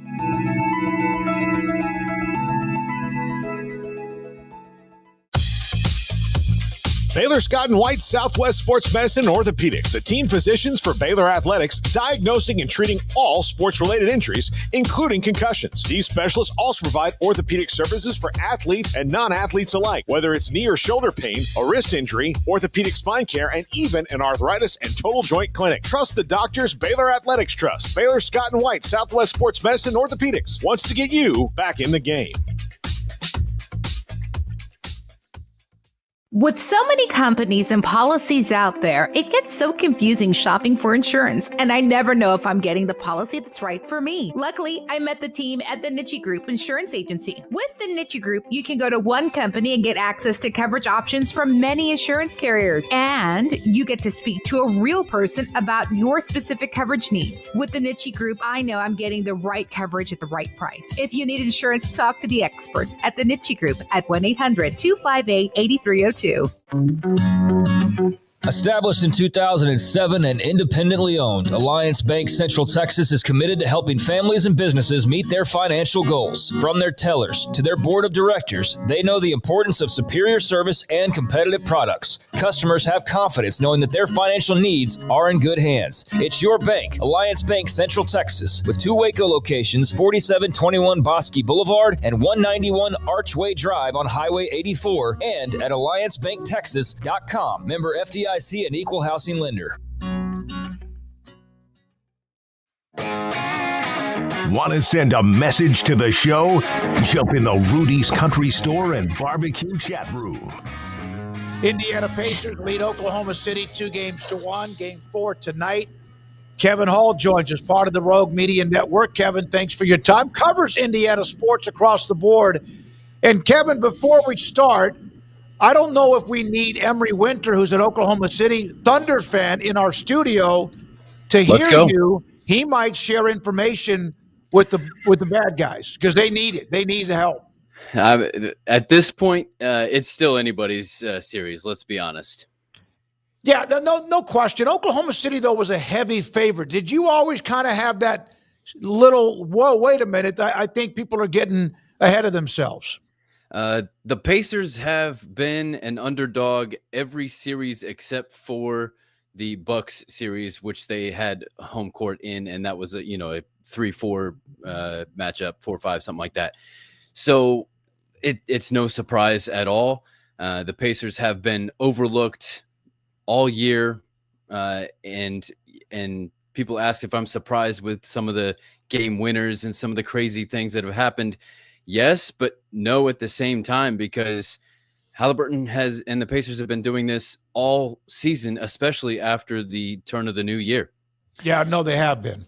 Kevin, how much do you think there should be a little bit of concern that OKC starts to go, wait a second, it's just 2-1. They win tonight, and it's no big deal. It's 2-2. But when you were considered such a heavy favorite, when you just kind of ran roughshod over everyone and everything, and before the series even started, a lot of the general consensus was they're the heavy favorites. They're going to win this series. How much do you think they start to maybe the little seeds of doubt start to get planted, and some of the kind of grumbling starts to maybe take hold here based on the way this is going? Yeah, here's the thing. The formula for the Pacers has been all playoffs that Halliburton gets a double-double and the Pacers get to 110. This is still anybody's series, like I said. This game 4 tonight is probably the most pivotal game. The Thunder have not lost consecutive games since before Thanksgiving last year. So it's definitely possible either way you go. Now, if the Pacers win tonight, that I don't want to say nail in the coffin, but it's pretty close. It's kind of sizing up the nail in the coffin there. Yeah, 3-1 in the NBA Finals. I don't have all the trends in front of me, but it's usually not very good news. It's happened. Teams have come back from that, but it's not. It's historically not something that anyone wants to be a part of. So why are they up? You mentioned Halliburton. You mentioned 110, but they have other guys that are obviously very, very good. Maybe in some cases not household names, but that's how you become household names. Right. You look at this Pacers team, it is a team. I say the Thunder can keep the MVP. The Pacers can be the MV team and play top to bottom roster. Just look at what happened last night or last game 2 nights ago with TJ McConnell and Benedict Mathurin coming off the bench. Those two together both did something. Well, TJ did something that's never been done in the finals before with 10 points, 5 points, or 5 assists and 5 steals off the bench in a finals game. And Mathurin did something that hasn't been done since 2011 with Jason Terry with scoring 27 off the bench. Incidentally, that team was the Mavericks, and that coach was Rick Carlisle. You got it. Yep. Yeah, Rick Carlisle's pretty damn good, isn't he, Kevin? To me, I heard it said earlier today that if the Pacers win, whoever gets the MVP trophy should just hand it to Rick Carlisle. He has been coaching circles around his coaching opponent all series, all playoffs. He is I think this is true. If he wins this series, he will be one of 4 coaches to win championships with 2 different franchises or multiple different franchises. So that puts him in automatically elite company with guys like Phil Jackson and Pat Riley. You know, he is known as a grinder. He was a tough nails, elbows, and whatever else as a player in the NBA. He can wear on a team. He did it eventually with the Mavericks, won the NBA championship, but it was time. When it was ready to move on, they were ready to move on. What has been the overall, the way this young team for Indiana has accepted his old school style? I think the key is Halliburton. He got brought in. He wasn't wanted in Sacramento. The Pacers saw something in him that they wanted, and literally the offense runs as he runs. And so if he has an off game, that's why you see the decline in the team, because it's not just, the superstar conversation around Halliburton is terribly thick right now. And it's completely unfair because he distributes the basketball. He runs the offense. And to say that you have to score to be a superstar is just not true. And I think it's really changing in the NBA. That's why I've said since the beginning of this series, if you like basketball, just basketball for its purest form, this is the NBA Finals to bring you back to the NBA, because it's 2 teams that are deep in the roster that like to share the ball, both play good, fast offense, but both play solid defense as well. I think I know the answer to this, Kevin, but if the Pacers win the world title, are you going to care at all about TV ratings? I saw your poll at the beginning of the show. I saw this from Adam Silver. Adam Silver said that if you had a Super Bowl that had the Packers and the Steelers, would anyone care about the small market team? Absolutely not. You have in this finals the 2 best teams since January, since the turn of the calendar in the NBA Finals. You should want the top teams and the top offense and defense, all of everything that you want that is the best on display. Who cares about the stars? Like I said, NBA is changing. It is less about a star or the big 3. It is more about depth and team play, which is great. It's great for basketball. They have a lot of different parts. Obviously, Halliburton gets a lot of the attention. Siakam, excuse me. You mentioned Mathurin, what he did. And then you throw in Miles Turner, et cetera.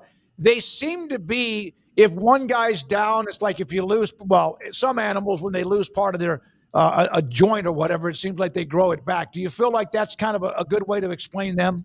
Yeah, I've said for, since several series ago, who do you want to stop? Be my guest. Take a stop on someone because someone else will come up big. It happened to be Matherin in game 4. Obi Toppin always seems to come up big in the fourth quarter or in overtime. And then let's not forget in game 6, Thomas Bryant, who played his college basketball at Indiana University, won a championship with the Denver Nuggets 2 years ago, got picked up midseason by the team, got benched in the next series because he just didn't have the defensive chops to deal with their big men, came in, scored 3 straight 3-pointers in the fourth quarter to kind of help put the game away in game 6 against the Knicks. You never know where it's going to come from. For the Thunder, it's SGA, and it kind of runs through him. And I don't know if you've noticed, but his point totals have progressively gone down each game of this series. What would a title mean? The Pacers, and because of when I grew up in the 60s and 70s, the ABA was there. I mean, some great names. George McGinnis played at Indiana. Rick Mount played at Indiana. Yeah, right, exactly. So I remember those days, and then they had the merger. But they haven't won an NBA title. What would it mean to do that besides the obvious? Well, I referenced this. They made a movie about basketball, and it was called Hoosiers. They didn't call it anything else because and then Rick Carlisle said it best in the Eastern Conference Final trophy celebration. In 49 other states, it's just basketball, but this is Indiana. It's different. It's just different. And so to bring home a title of basketball to what I consider, it's not the birthplace of basketball for sure, but it is where basketball grew up and lives. It would be something amazingly special for all Hoosiers anywhere. It's like injecting it into their veins when they're born, right? Right. It's like it's hard to separate a Hoosier from basketball. It's just, you go, what was it? 2021, the March Madness was all held at gyms across Indiana because they needed to do that, and they could easily do that. You have high school gyms that rival college gyms in the state of Indiana, and it's just amazing. I would think that the analogy you use, or the fact is that what basketball arenas look like in some cases in Indiana are what people when they have not seen football stadiums in high school in the state of Texas. Very true. Very true. And it's not just the size. You think of Cameron Indoor Arena. It's not huge, but the energy, the fact that you're right there, the setup of it, the fact that it's just not just hardwood on the floor, but it's hardwood all over the gym. And the thing outside is made of cinder block. I've been to the gym in French Lick, Indiana, where Larry Bird played his college basketball. I've been to these gyms where the Zeller boys played in Washington, and that gym holds 10,000 people. Mm-hmm. And a high school gym in a small town where the capacity of that gym outnumbers the number of people in the town.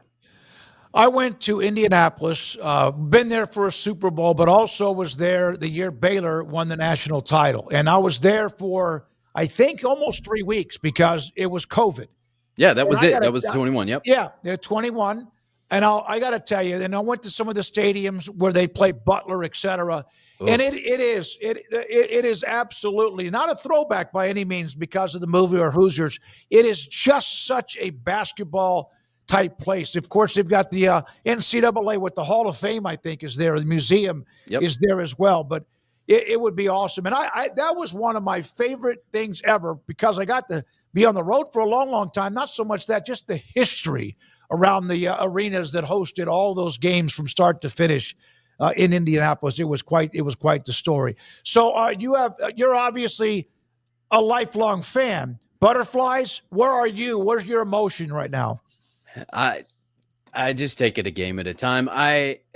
It's different because we do a podcast, and so I have to kind of sort of be unbiased, but it's 2-1 I don't want to get too ahead of myself because of the Thunder's record, because of what they've done in the near past.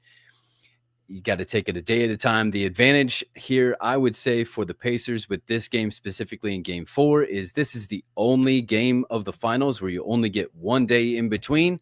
And that I think that favors the Pacers, who already had the Thunder tired in the fourth quarter of last game. And this is the Pacers' best shot to kind of start to put things away. If you don't do it now, all of a sudden that Game 1 to flip the series is null and void, and now you have to win 2 on the road to be able to get it done. All right, tell everybody, all Indiana sports, but you're a part of the Rogue Media Network. You also do some other roles with Rogue, which, of course, is our ownership from about, a month or so ago. Tell everybody where they can find you. Yes, it's All Indiana Sports on YouTube and wherever you get your podcasts, and also produce the Zach Owen Morning Show, 8 to 10, Monday through Friday at the Backyard Bar, Stage, and Grill there in Waco. Thank you, Kevin. Appreciate it. Absolutely. I say good luck to the Pacers, but Emory's too close to me. I could get assaulted. Just remember, Oklahoma City isn't a real team. It's a stolen team from Seattle. And their biggest star, Sean Kemp, is from Indiana. There he is. He is from Indiana. You're right. Sean Kemp, who played JUCO ball slightly, or at least for a cup of coffee when he was at Trinity Valley in Athens when I was covering junior college basketball in Region 14. Kevin Hall, All Indiana Sports. Emory, it's like a political race. You now, if you had a microphone, have the right to have equal time. We'll give you that on Monday. Let's see what happens over the weekend with Game 4 coming up tonight. Yeah, nice to have Kevin on, a little change of pace, and been a very interesting series, much more interesting than some of the quote-unquote experts. I tell you what, the Stanley Cup finals have gotten really interesting. Woo, have they ever? After looking like that was just going to be an ass-kicking and a clean Florida sweep, or not a clean sweep, obviously, because Oilers got Game 1, but after Game 2 and 3, it looked like Florida was just going to say, all right, enough fooling around. We're going to go ahead and just end this thing. And, well, after this latest one, we're in a dogfight now, boys. I mean, these last 3 games are going to be real damn interesting. Garrett, when Florida is leading 3-0 and have a 2-1 lead, and they're at home, the last thing you expected was and Edmonton can score in bunches. We saw them do that against, I hate to bring it up, the Stars. Wow, what happened? Well, I mean, look, when you have 2 of the best teams going at it, things are going to transpire the way they did. I honestly knew going into this it was going to be difficult for Edmonton to get any win in Florida. I didn't think they would be able to do that. But no, I mean, it's perseverance. Your season's on the line. You have literally the best player in the league on your team. When you get into situations where, I'm going blank there. Anyway, they have personnel situations that are better suited for this scenario, and they just came out to win. I still think that Florida gets the job done, but Edmonton did a good job of keeping it interesting. Man, I tell you what, and is it Rosati? Is he the one that scored the overtime goal? Draisaitl. Leon Draisaitl. He has more overtime game-winning goals, and like it's been forever. I think that's his 4th overtime goal to win. 5-4 last night, and a 3-goal second period to counter the Panthers getting 3 in the opening period. When we come back, Hall of Famer John McClain, a lot of NFL news. What's going on with Cincinnati and Shamar Stewart? Mini camps everywhere. That and more, 365 Sports. Alan Samuels, Dodge Chrysler Jeep Ram Fiat, Loop 340 and east of 84 in Waco, and they have some new specials for you. Got these right off of an email from Ted Teague, who's the CEO and general manager, including the employee pricing that continues this month. Deals are insane, and here are some of them. 2025 Ram, 1,500 Laramie Crew Cab. Your choice of 1.9% financing for 72 months, $12,000 off and 3.9% financing, or flat out you get $16,000 off MSRP. If you are Ford, GM, or a Toyota owner, they will also take an extra $1,500 off if you drive one of those brands. Also, how about this? A Ram 3500 4x4, legendary Cummins diesel, $52,990, or save $15,000 off a Jeep Wrangler Rubicon that will take you anywhere you want to go. But they only had, as a couple of 2 or 3 days ago, 1 or 2 of those left. So get into that and find out what you can do. 2025 Ram 1500 Laramie Crew Cab, again, 1.9% financing for 72 months, or $12,000 off MSRP plus 3.9% financing, or straight up $16,000 off MSRP. You going on a vacation and you need to get something new because the vehicle you have is maybe starting to have some wear and tear, and you want that baby for the summer to go to Destin or down to Galveston or Port Aransas or maybe up in the mountains. Allen Samuels, Dodge, Chrysler, Jeep, Ram, Fiat, Loop 340 east of 84 in Waco. Automatic Chef is your local vending, office coffee, and micro market provider, delivering outstanding service to break rooms all over Central Texas for over 50 years. Automatic Chef brings the best products to your location at the best prices. With hundreds of choices in fresh food, coffee, snacks, and drinks, let Automatic Chef tailor a break room solution to your needs. Make break time great again with Automatic Chef. Automatic Chef Canteen, 6900 Imperial Drive in Waco, or online at automaticchef.com.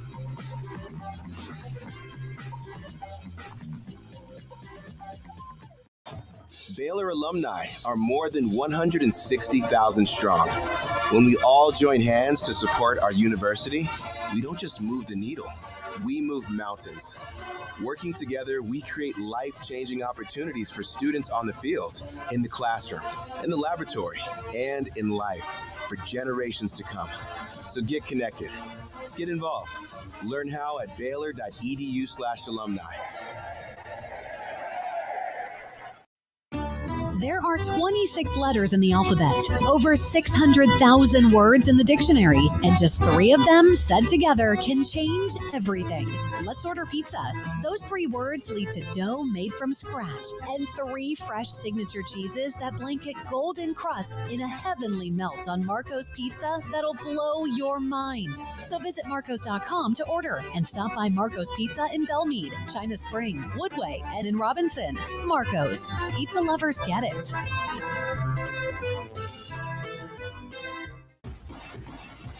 Penny Clinic Men's Healthcare in Woodway is now proud to offer you men an exceptional weight management body sculpting product called semaglutide, also known as Ozempic or Wegovy.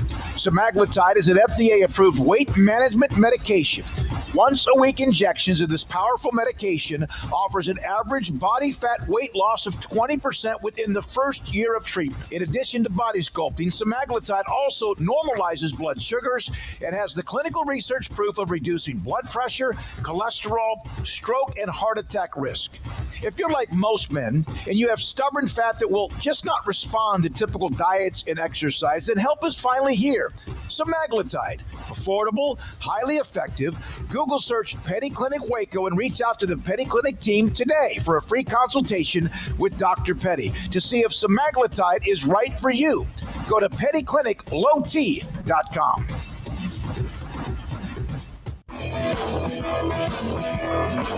This is 365 Sports. Enjoying the show? Hit the like button and subscribe. Earlier today, Coastal Carolina took care of Arizona in that Game 1. Tonight, Oregon State and Louisville in Omaha. The College World Series tomorrow, UCLA, Murray State, Arkansas, and LSU. Of course, double elimination. There's brackets 1 and 2, and that will move through the weekend into early next week. We're now joined by the Hall of Famer, John McClain, on 365 Sports. And, John, I've read of what is going on with Shamar Stewart and Cincinnati. Is this necessary?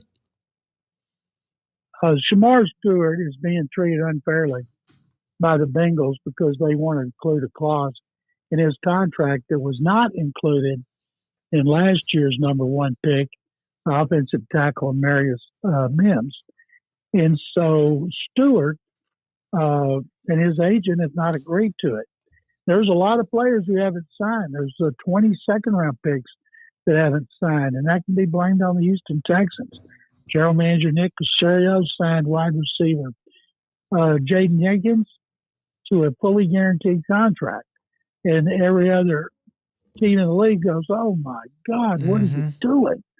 So there's still 20 second-rounders, including the Texans' second pick in the second round, offensive tackle Ariante Ursary, and he has not signed. And so I think it'll all get done. It's language. The contract the Bengals are trying to put in, and is that if he gets cut or he does anything he's not supposed to do, money he's owed is they'll have to pay him. And I don't know why you draft somebody you'd worry about that. And some teams do, and we've had these things go up to the season, but it's kind of typical of the Bengals.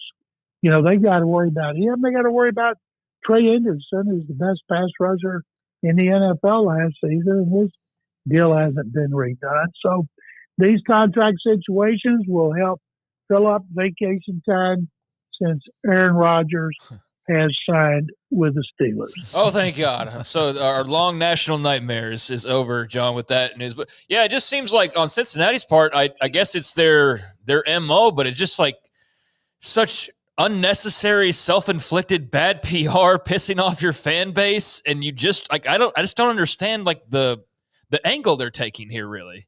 They've never worried about that, Craig. Yeah. They've been notorious for decades. You know, they signed Joe Burrow, and then now they signed Jamar Chase, T. Higgins, and they're paying under the terms of his contract. Trey Hendrickson makes $19 million, and the best guys making 34 and 35. Max Crosby and Myles Garrett. And Micah Parsons said yesterday, the longer the Cowboys go, the more it's going to cost them. He wants to be paid more than any non-quarterback in history. Well, that would be Jamar Chase, who makes 40. Now, I don't think he'll get that. And he should be shooting for Myles Garrett, Max Crosby. And it'll eventually get done. I'm blown away by the way the Cowboys continue to operate and sign these guys later, which cost them more money. Speaking of Cowboys, you know, the reason I'm going today is I had to move all my shows because of the documentary we're working on about the Prairie View Interscholastic League and high school football in Texas. Before integration, we went to Key Largo, Florida, and interviewed Jimmy Johnson at Jimmy Johnson's Big Chill restaurant and bar on the water there. And it was an incredible experience. Jimmy was great, brought back a lot of memories. People say, well, why are y'all interviewing Jimmy Johnson when you're doing a documentary about the PVIL, which was all black? And the reason was in 1960, when Corpus Christi Miller was one of the few school districts to comply with the Supreme Court ruling outlawing desegregation, most didn't. So they had 17 white players, 16 Hispanic, and 5 black, led by running back Johnny Rowland, who spent 35 years in the NFL. And they won a state championship, went 13-1. Did not play another team that had a black player because almost all of Texas was slow to comply. But in the semis, they beat Port Arthur Jefferson, and their coach, Pete Regas, 97, told us in Lubbock a couple of months ago the best player they went against was Jimmy Johnson. And they managed to beat him 6-0 before they beat Wichita Falls at Baylor Stadium for the state championship. So we went over and talked to Jimmy about the game, about the times. He told us these great stories. One was, he said, in our yard, he said, we played football all the time, whites, blacks, Hispanics, and when it would get to be dusk, we'd go home for dinner. And then when we'd go to school, black guys would go to Port Arthur Lincoln, the white guys would go to Port Arthur Jefferson. We didn't think anything about it at the time. He also talked about, it was great. He was in no hurry. And he looks great, sounds great. Not doing Fox for the first time in 31 years means Jimmy's going to be able to watch his 3 big screen TVs on college football Saturday and NFL Sunday. He said, because I love football. But he is doing great. Got boats on his property. He said since he moved down there, he's had 21 boats. which means he likes to fish and be on the water, drinks a lot of Heineken. That's his favorite. But it was one of the best experiences I've ever had in about 52 years. We talked about the Herschel Walker trade, talked about what happened with Jerry, talked about the Hall of Fame when he was surprised. I sat with Jerry at a Wade Phillips roast in Port Arthur 6-7 years ago, and he and I had to sit next to each other at the head table. And I told him why he's going to be in the Hall of Fame, and he told me why he wasn't. And I told him, well, you better get a speech ready. So when I saw him surprised on the set at Fox, and he cried, I was so happy for him. And then when I saw him the other day and he came in, I asked him, he remembered what I told him. And so I'm blessed to be able to do things like that. And this movie we're doing, we're hoping to have it in South by Southwest Film Festival in Austin in February, and then have showings all over the state.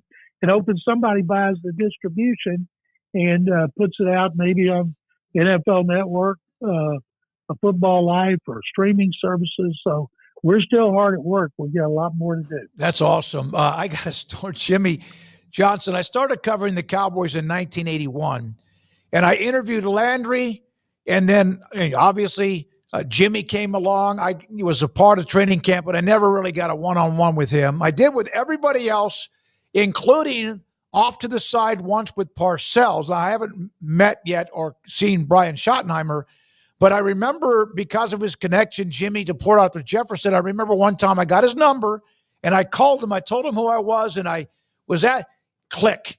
He just flat out, he flat out just hung up on me.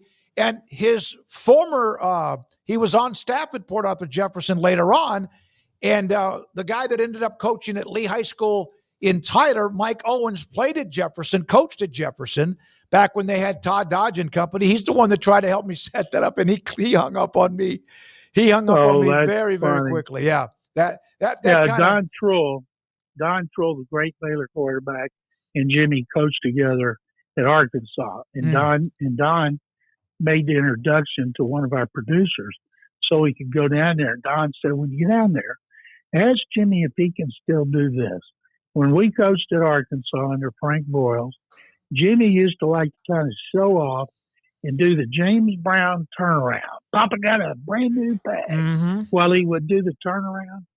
And we told him that story, and he laughed. He said, he can't do those anymore.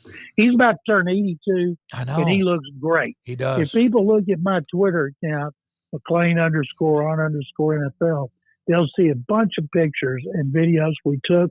And, of course, we're going to have more as this documentary, we get closer to finish filming and then get into post-production. But I tell you what, for a guy who grew up in Waco and barely got through school and needed an extra year to get through high school and got put back a year and barely got through Baylor and MCC, I have been truly blessed.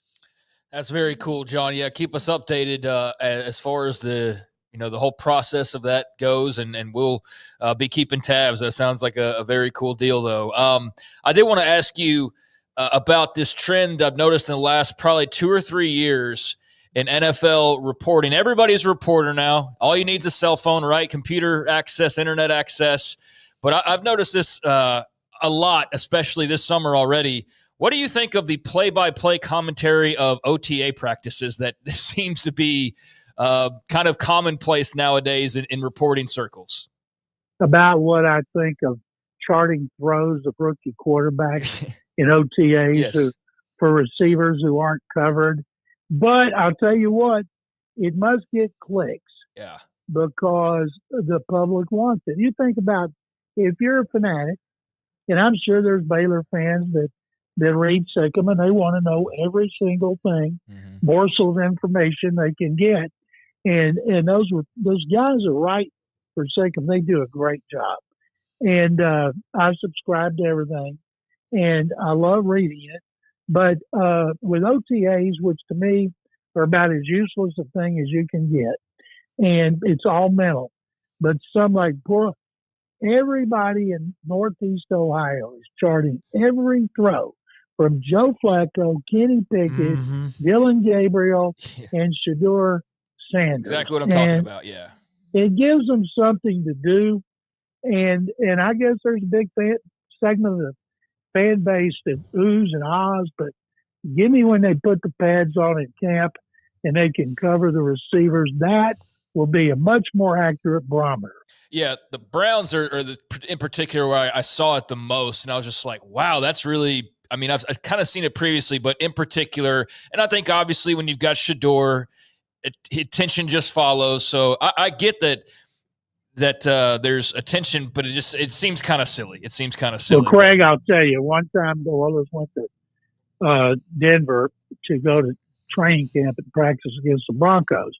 And Denver has media from Wyoming, from every surrounding state, from everybody in the state. And I remember seeing guys had one of those big old tape recorders under their arm, strap over the shoulder, holding the microphone, walking up and down the sideline, saying on their stations what they were saying. Like, I'm here at Broncos practice. David Smoak drops back, 5-step drop. Yeah. Oh, he's being chased by Paul Catalina, who misses the tackle and he throws deep to Craig Smoak for a touchdown. And I'm like, geez, but obviously they thought people wanted to hear it. There's an audience, yeah. Well, Juan, if I can't outrun Paul, then I'm in trouble. And but he's out today, but back on Monday. John, appreciate it. How about Thank you guys very much. Appreciate it. Sikkim, Iowa State, the wide receivers they have, Xavier Hutchinson, Higgins, and Noel.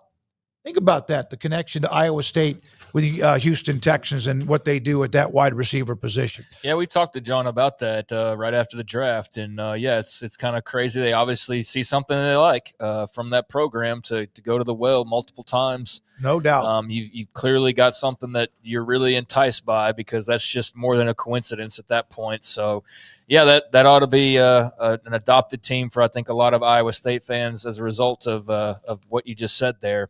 So, that's a team that'll be very interesting to get more in depth with as training camp gets underway. But yeah, to see the play-by-play, like Shedeur Sanders was 5 for 11 in 7-on-7, and I'm like, damn, like we're doing this now. We're tracking stats in practices with no defenses. Like, what the hell is this? But like, there's just people that I guess gobble that up. It's wild, but I think that the NFL has done. It's not incredible, marvelous. They have just done such a job of making so many people just hold on to every story, headline, whatever. Well, I mean, fantasy football's done a lot of that. That's Gambling's no done a lot as well. I think that's at least 50% of the interest. It's not just purely the game of football has gotten so much better from 30 years ago. I mean, the access and everything is all different. But, yeah, that's a lot of fantasy football and a lot of that kind of jazz that rolls with a lot of the discussion that we get nowadays. All right, so one final update in the 5 o'clock hour. Craig and I are going to look back at part of that story that we have from theathletic.com and the biggest roster changes or adjustments or additions during the offseason. We're going to discuss the 5 that we didn't get to on Wednesday, and then also Mickey Spagnola will join us also later in the hour. Yeah, I got to go change clothes real quick. Garrett, he just gave up the punchline. He gave up the lead. All right. Again, we'll be back in the 5 o'clock hour. By the way, Baylor AD Mac Rhodes is going to join us on Tuesday of next week. College football playoff chairman. I don't know why anyone would ever want that role, but he's got it. And then also on many things college athletics. So we're going to have a couple of more ADs from the Big 12 join us next week if they're not out fishing or on vacation between now and Big 12 Media Days. All right, coming up, the 5 o'clock hour, this is 365 Sports. Ideal, MRI.com in the Central Texas Marketplace off I-35 in Waco. Dr. Rob Maxey and his partners. What a great business. I remember when I was first asked, actually doing a radio show at the time, when I was asked to start giving information about them, and I was like, how can an MRI be only $497? It's not changed over what I think has been at least a decade. Then all of a sudden I became a patient or a customer of Ideal MRI. As I got older, things started to break down a little bit. So I've been inside their state-of-the-art imaging machine. It is phenomenal. The people inside, the techs and specialists, they make me feel so comfortable, and I can get jittery, a little claustrophobic, maybe sometimes a lot of claustrophobic, but never while I've been inside of their business, which is inside the Central Texas marketplace. You will find out, or the doctor will too, what they need on what's wrong with your shoulder, your knee, or your back. Whatever hurts, and you'll get it that evening. You'll get it even that day. IdealMRI.com. In our logo and advertising, we say we are people that you can count on. What does that mean? It starts with providing a quality vehicle and quality service at a fair price. But it also means we do what we say we will do, and we treat people fairly with respect. It starts by hiring great people, good local folks who work hard with a caring attitude. Our employees are the real reason we are people that you can count on. Put us to the test and see for yourself that at Richard Carr Motors, we are people you can count on. Parenting is full of surprises. You never know what to expect. So after our son was born, I called my Texas Farm Bureau insurance agent to set up a life insurance policy in case something happened to me. Sawyer is now 2. And we'll soon have a sister. There's no one else I would trust with protecting my family. Stop by and see our agents at one of our 3 McClain County locations. Coverage and discounts are subject to qualifications and policy terms and may vary by situation. Developed by Startup Waco, a nonprofit organization, GXG is a program designed to support the entrepreneurial development of Baylor University student athletes through NIL activations. The program helps student athletes maximize their platforms and offers a comprehensive support system for them to create and grow new businesses that not only benefit themselves, but also uplift the local economy. Fans who wish to support student athletes can donate to GXG via the GXG NIL Fund, BaylorBears.com/GXG. Contributions to support NIL activations through GXG can be made at BaylorBears.com/GXG. For more information, follow at GXG_GreenXGold on social media and visit the official website www.gxg.startupwaco.com. GXG, empowering student athlete entrepreneurship and uplifting the local economy through NIL activations.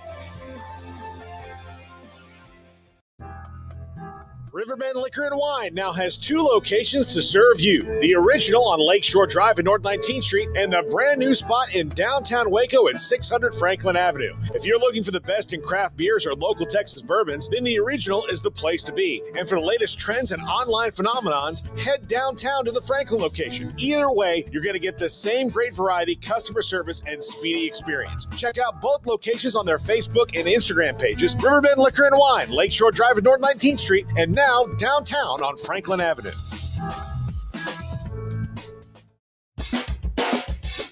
This is 365 Sports. Check out the 365 Sports family of channels on YouTube. 365 Sports as we continue. And of course, the news we had on Wednesday's show about Grace Rayner from theathletic.com as she put up 10 roster moves that shape the Big 12 football offseason.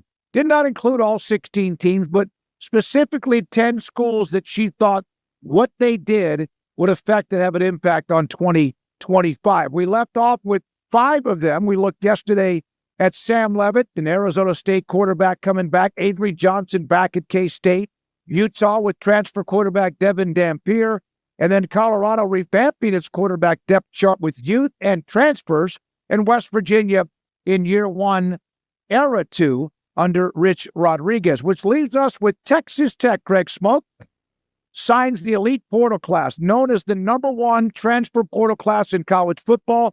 They needed to beef up a lot, and especially on defense. We'll get to some other positions too, but your thoughts about Texas Tech signing the portal class? We've discussed them quite a bit. Yeah, I think Grace, looking at the 10 storylines, she doesn't have them ranked, correct? They're just sort of... She has them in 1 through 10, but not specifically ranked.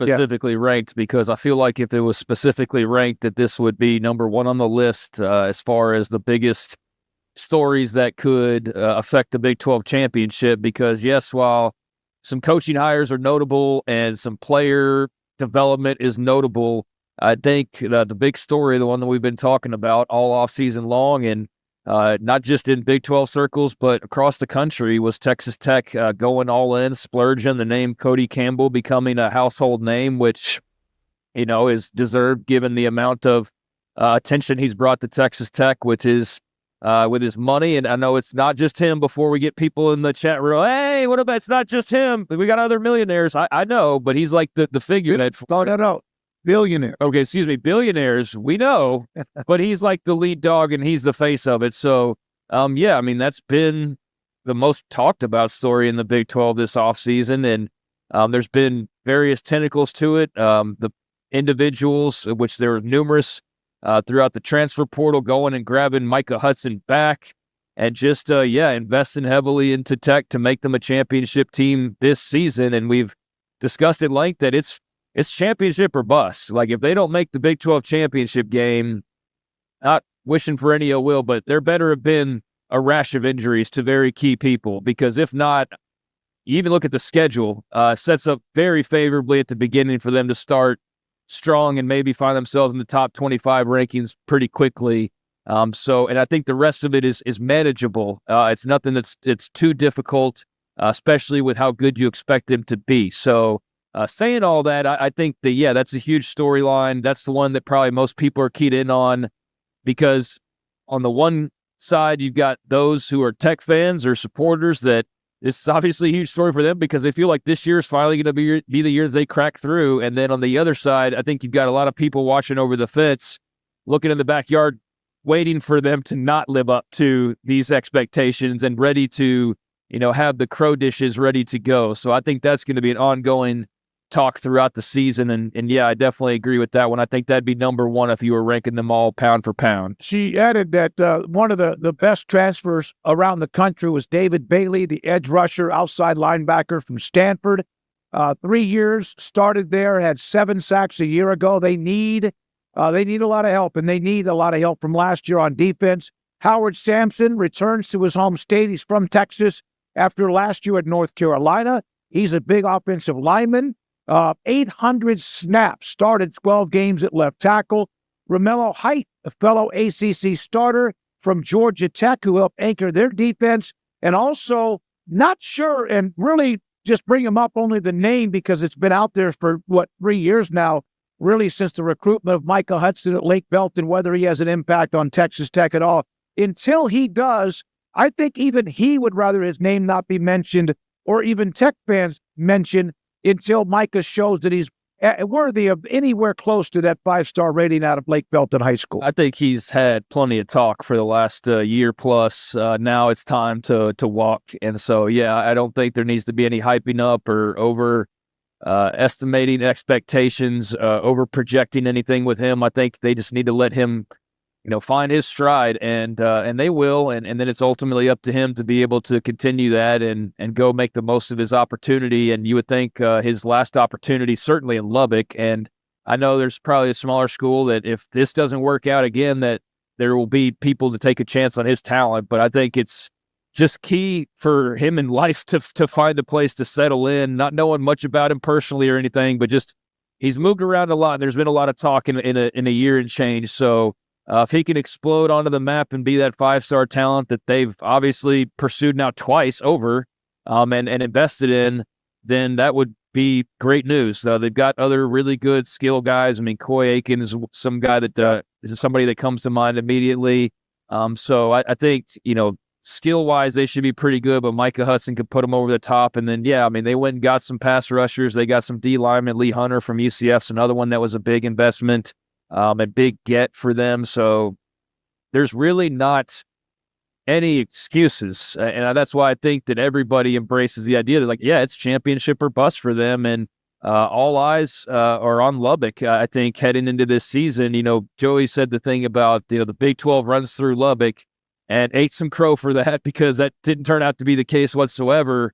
But I think in some ways you could kind of say that this year because of just the expectation that they're going to have this big payoff and that they're going to be much more talented at the key spots that you need to be more talented at this season than they were the previous couple of years. And then also just better in the other positions that maybe weren't as grave of a concern. Keep Aaron Morton healthy, and I think he's got plenty of talent around him, a revamped offensive line, much better defensive line, and yeah, there's lofty expectations for a reason. And then they were 8-5 last year. They did lose the bowl game. They have finished well under Joey McGuire. Remember his first year, they were 4-5, but then won their last 4. They've been right there, just above 500, and now the game, they win the extra game or two and get that maybe to a 10-win season or better. The expectations are incredibly high. Also, from Grace Raider from theathletic.com, Oklahoma State, which was among the top, I would say, 5 biggest disappointments in college football, not in the Big 12. In all of college football, they were just a train wreck, did not win a conference game a year ago, and the fact they beefed up what they needed, they struggled on offense. They had some big injuries on defense, but Craig, how they beefed up the offense overall from throughout basically every position. Yeah, and I think going back to Tech real quick, just to summarize them, the easiest way to say that would be, do their investments pay off, right? Like, that's the story for Texas Tech. Does the investment and the transfer portal pay off? And if it does, and they've got a lot of wins in store and maybe some championships. For Oklahoma State, does their retooling pay off, I guess, offensively? Yeah, I mean, Mike Gundy, weird to see him in a position of vulnerability. There's been hiccups along the way, but last year was just so unforeseen, and we've had Oklahoma State writers on, and they were even surprised by it. So if the coaches are surprised by it, and the reporters that are there every day were surprised by it, and then of course the general outside world was surprised by it, that led to a lot of, I think, confusion about what went wrong and how did this possibly go wrong, and how did they fumble this so badly, going from preseason conference contender certainly and one of the favorites to just clearly the worst team in the league last year. I mean, not a single win in the Big 12. That's insane when you still think about it. They went 0-9 in the Big 12 last year. Gundy's history, he had never, they had a ward or two of a season, but he had never won less than 3 conference games when he was at Oklahoma State in the Big 12. So that just went so off the rails. And, we talked to Alan Bowman after the fact and various others. And yeah, I still think they're kind of trying to wrap their head around how that went so poorly a year ago. So yeah, they've made some moves. Obviously, they've had a quarterback competition ongoing. Haas Haney up there. You've got other Flores as well. So we'll see how all that shakes out ultimately. But yeah, I think this is about your coaching hires and whether those end up working out the way that you hoped. And yeah, did you change for the better, or is this like the end of the road? Really, I think for Mike Gundy, that you start to have that conversation, because if it doesn't rebound in a big way, then where do you turn? Yeah. You can't turn around and go, well, let's go get some new coordinators. Like, well, you've done that now. Well, let's go get better players. Why are they going to come here if you've had 2 bad years in a row and you're looking like a coach who's now on the hot seat? So this is a crucial year for them, and just not only the present, but the future.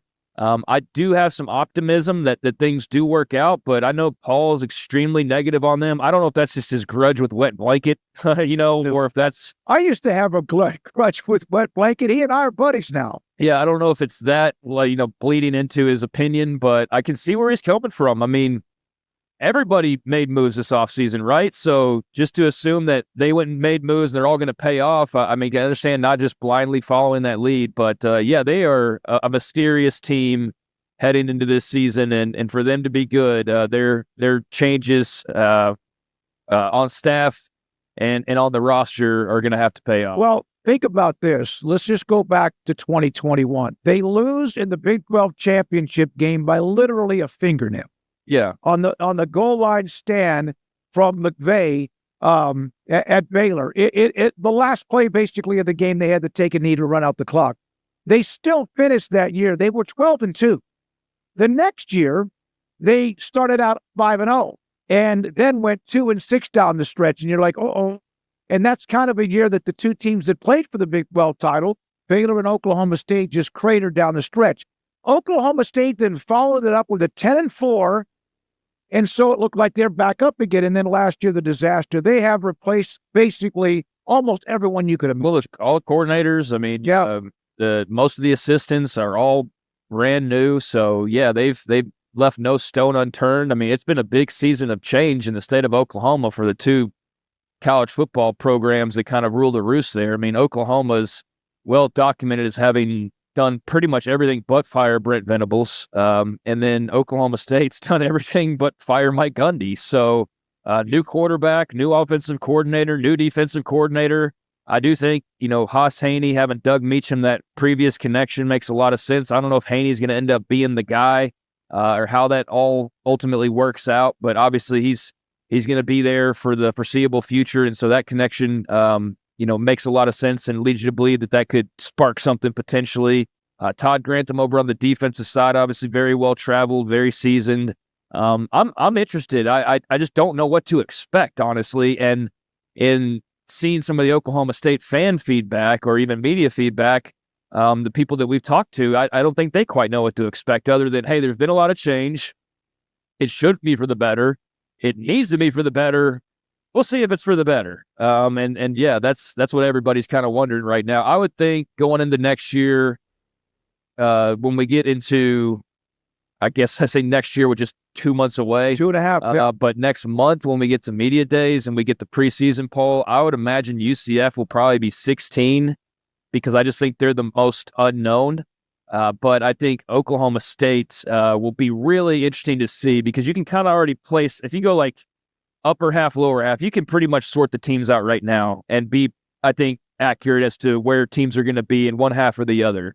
But I think Oklahoma State's probably the trickiest one. Or like, are they on the upward or are they on the continuing on the downward trajectory? Oklahoma State, Arizona, West Virginia, you wonder who they are. And one of them rises out of the ashes like we've seen in the Big 12 quite a bit. Couple of notes on the transfers for Mike Gundy, including Markel Samuel, started 11 games at left tackle at Appalachian State, which, of course, is a heck of a football program.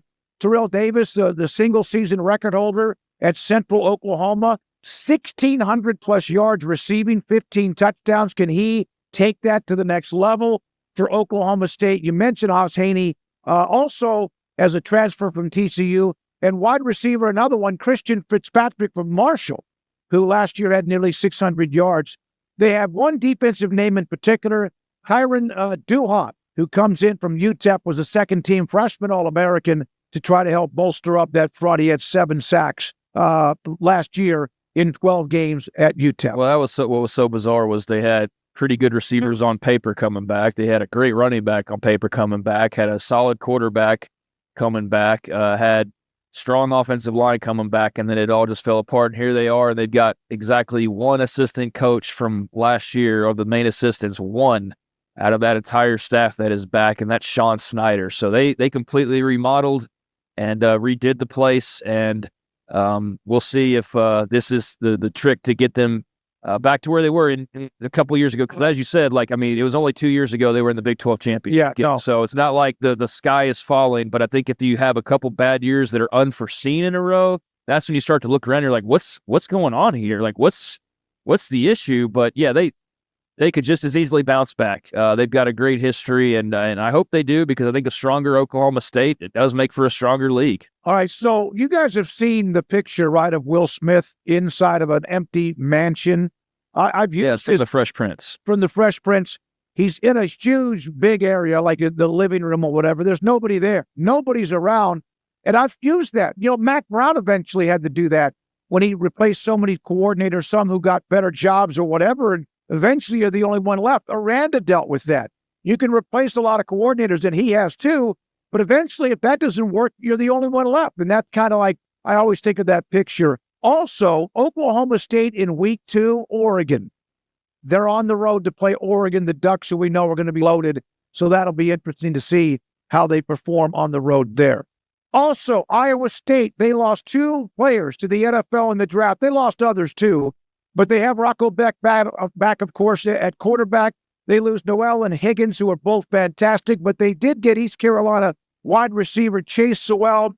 And is he the one, or enough of, along with what else they had coming back to help them in the offensive end? Craig, Matt Campbell, his team, the Cyclones, are going to play stingy defense.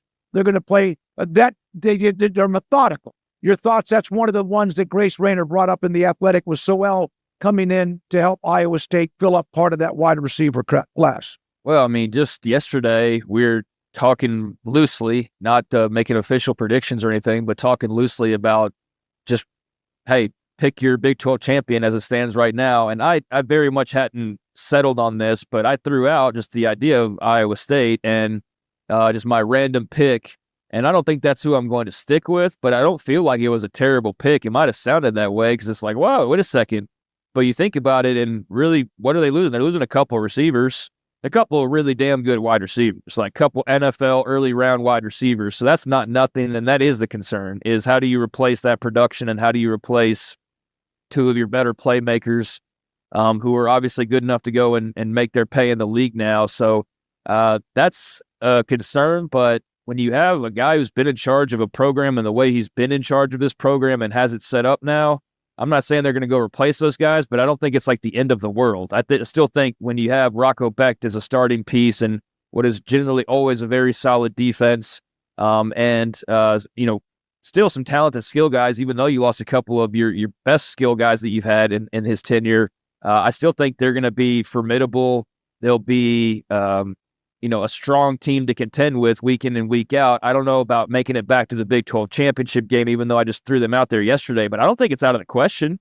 I mean, in this league, why would that be out of the question? I got the digital version of Phil Steele, who does an amazing job, and a lot of it's a lot of statistical stuff. He has Iowa State among 3 teams at the top of picking the winner in his preseason based on his data to be a part of winning the Big 12 title. Now, I mean, Higgins and Noel, they had incredible numbers. So, I mean, that is a lot to replace, but that is accurate. I think that's the big question, because if they can figure that out, then I think you look around at the rest of the product and you go, okay, this is typical solid Iowa State, really good quarterback this year that you have high expectations for. Like, yeah, why can't they make a run? So that is the biggest question. I agree with Grace on that. And I would say because they were just in the league championship game a year ago and have proven themselves to be a year in and year out team that can win, a good amount of games, get into the postseason, and then to break through and get to their best year in school history a year ago. Like, yeah, let them run, man. See where it can take them. But it's not like they're replacing a ton. I know that doesn't mean anything. I look at Oklahoma State a year ago, but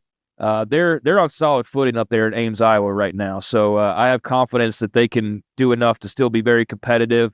But those are big shoes that those two guys left. First ever, and we've discussed this, but first ever double-digit win season in 130-plus years of Iowa State football. They started last year 7-0, lost to Tech and then KU, but finished, despite the loss to Arizona State for the Big 12 title, they beat Miami in the game where Cam Ward played a half, but they beat Miami to win the bowl game. So there we are with Iowa State. They have that game, though, that can start 2 of their first 3 games. In Dublin, Ireland against Kansas State, a great rival in Farmageddon.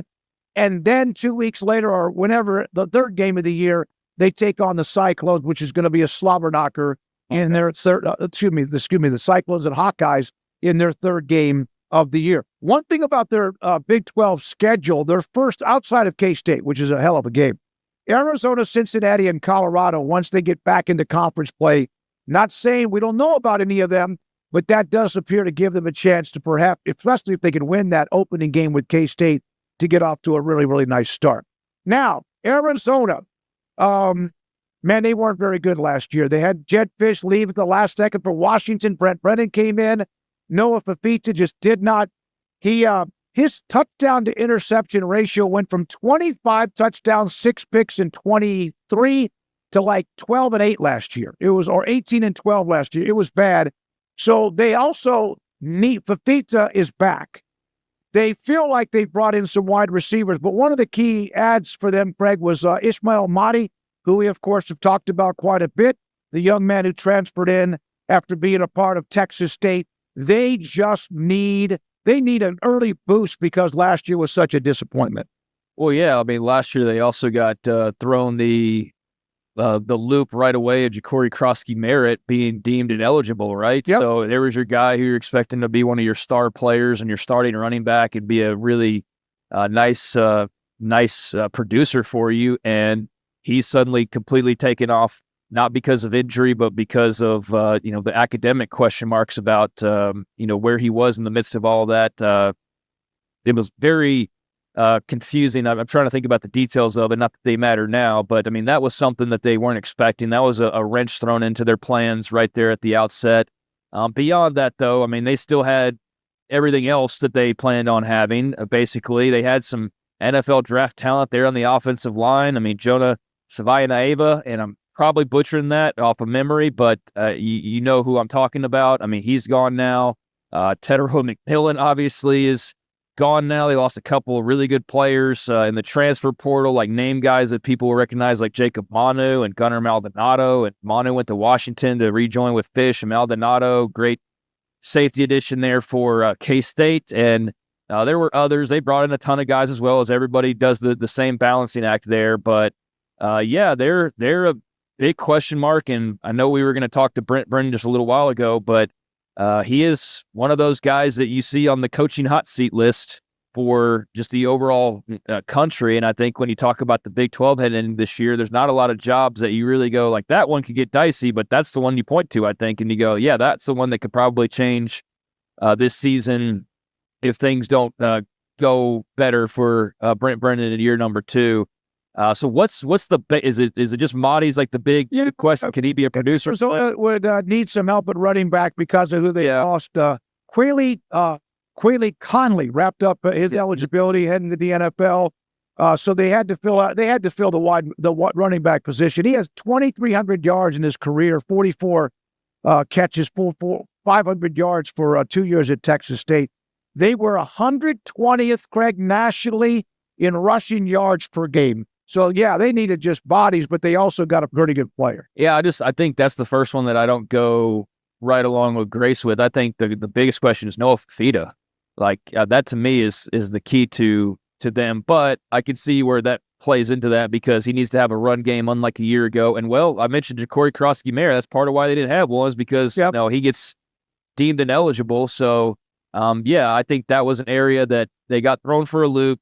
They brought in a really talented, very seasoned player in Mahdi, who's on his third school now, but had a really nice career at Texas State. Did not have the scores last year, but still had the yardage, and he's a very good player. So I think, he's a great addition for them and certainly makes them on paper a better backfield than they were post Krosky-Merritt's subtraction last year. And let's not forget the addition of Seth Dagey, the offensive coordinator from Marshall, who has that air raid offense in his blood.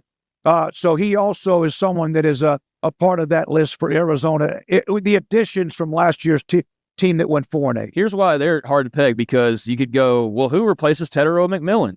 That could be your question. You could go, how about the defensive departures of guys like Maldonado and Manu? How about losing your big-time pro offensive lineman?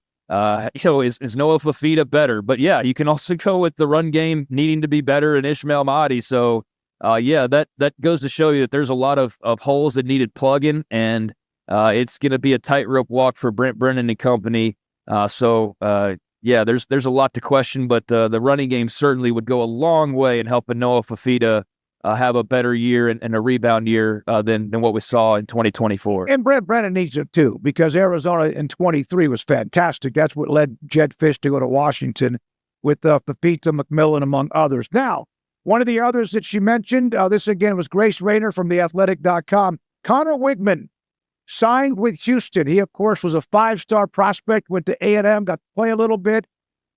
He now is at Houston. Their quarterback play was erratic. Donovan Smith, of course, talented, but throws the ball a lot, unfortunately, to the wrong people. They were 126th in Willie Fritz's offense, passing offense in the country. They needed help. And Connor Wigman ought to give them some nice stability. Yeah, they had some bright spots outside of the quarterback play. Zion Chris as well, also a part of that quarterback backfield last year. And, I think Wigman, just the talent is what people focusing on, that star rating that he had coming out of high school. And you hope that the guy who A&M and various others across the country went and pursued heavily will pan out and be that talent under Sean Bell and Willie Fritz. And so, I think that's definitely the key for Houston. You know they're going to have a good defense, although they just lost their coordinator, right? So that was a big get for Texas Tech, and I think that also adds some other questions for Houston. But certainly most people are going to start at quarterback, and when you brought in a big name, a talented player who a lot of people wanted just a couple years ago, you have high hopes that he can not only be an improvement, he has to be an improvement, but can be a great improvement on the way you've seen the position go the last couple of years, where, with all due respect, it's just been very erratic and has cost them games. Specifically, has cost them games in some circumstances. So, yeah, Wigman at Houston is definitely one of the more interesting individual moves and player acquisitions that could have a big impact across not only that team, but also the way the rest of the league falls. Fitz also brought in a handful of players around him. I said Fritz, didn't I? Lisa. Okay, I'm sorry. Dean Connors from Rice at running back, Tanner Koziel from Ball State, Luke McGarry from Tulsa at tight end, Slade Nagel, the new offensive coordinator, which reunites him with Fritz from their time at Tulane. They did lose Chill Wood, the defensive coordinator, of course, to Texas Tech, and Joey McGuire. When you look at the Big 12, a team like Houston or two or three of the other ones we've discussed over the last couple of days, you never know. I mean, you get on the right side of a schedule and you get a little bit of heat, in a place that you didn't know you were going to be that good. And, man, things can change quite a bit. I'm going to look at real quickly Houston and their schedule and how they start with what they start with. Their opening game this year will be Stephen F. Austin. Hey, I'm Axum Jacks all the way. I went there. But Rice, Colorado, third game at home. Then Oregon State on the road, which could be dicey. Then they eventually hit the meet with Texas Tech in their fifth game. They have a chance by getting a little bit better and maybe much better in a couple other places to be able to have a chance to get off to a good start. But having Colorado, who we don't know much about because of their changes, in week number 3 ought to be interesting. Yeah, I mean, they're a wild card. I don't know what to expect. I do think they should be better at quarterback. They should be more competent at generally just executing the offense and the way they run that offense.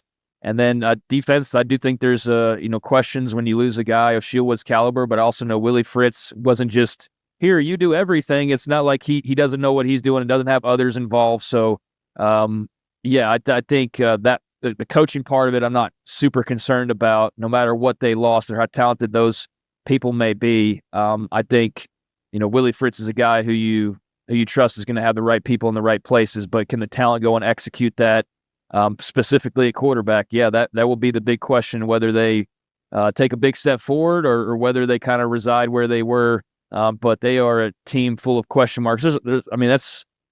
We've gone over most of them. I mean, everybody's got question marks to some extent. And with this league being as even as it is, I mean, that could be the difference in finishing 12th or finishing like 4th. So, they're a team that I think you have optimism about, but you're not going too crazy over the moon with it. Yeah, with Willie Fritz and his history, with what he's done elsewhere, you expect them to improve dramatically. Anytime that year 2 in a coaching staff, unless it was a mess when they got there, to improve, he's always won.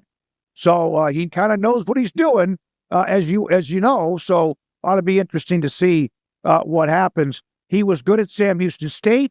He was good at Georgia Southern, and he was good at Tulane. So now Houston hoping that turns into being good as well with this year. And the Wigman pickup does give them a little like, okay, we got this now. Can we just play well around the horn? All right, we have gone through the top 10 according, and that man, not particular order, with Grace Rayner from theathletic.com. 16 teams. She picked the 10 biggest roster moves and adjustments during the offseason. Hope you've enjoyed that and more with 365 Sports. Edward Jones Financial Advisors Ben Erlinson, Brad Wilson, and Cam Heathcott understand these are difficult and changing times we live in, but they know how important your financial investments are to you. So is your financial advisor staying in touch with you and helping you navigate today's financial climate? Invest with Edward Jones Financial Advisors Ben Erlinson, Brad Wilson, and Cam Heathcott, who invest their time and experience back to you and your money. And like coaching athletes, investing money is about time, patience, and encouragement. Contact Ben Erlinson at 254-759-8533.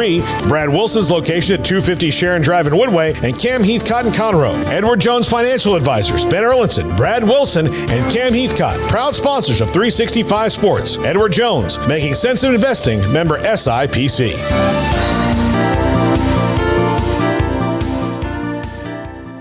pizza, burgers, and Bears football. There's no place around Waco that serves them all other than Bubba's 33. Come show your green and gold and enjoy some of Waco's best food and beverages while watching your favorite team, the Bears. When real Bears fans get hungry, Bubba's 33 is the #1 spot for ice-cold drinks, hand-stretched, stone-baked pizzas, and bacon-infused burgers. Join us for indoor or patio dining. Bubba's 33, Waco's restaurant and proud supporter of Baylor Bears football. Sick 'em, Bears!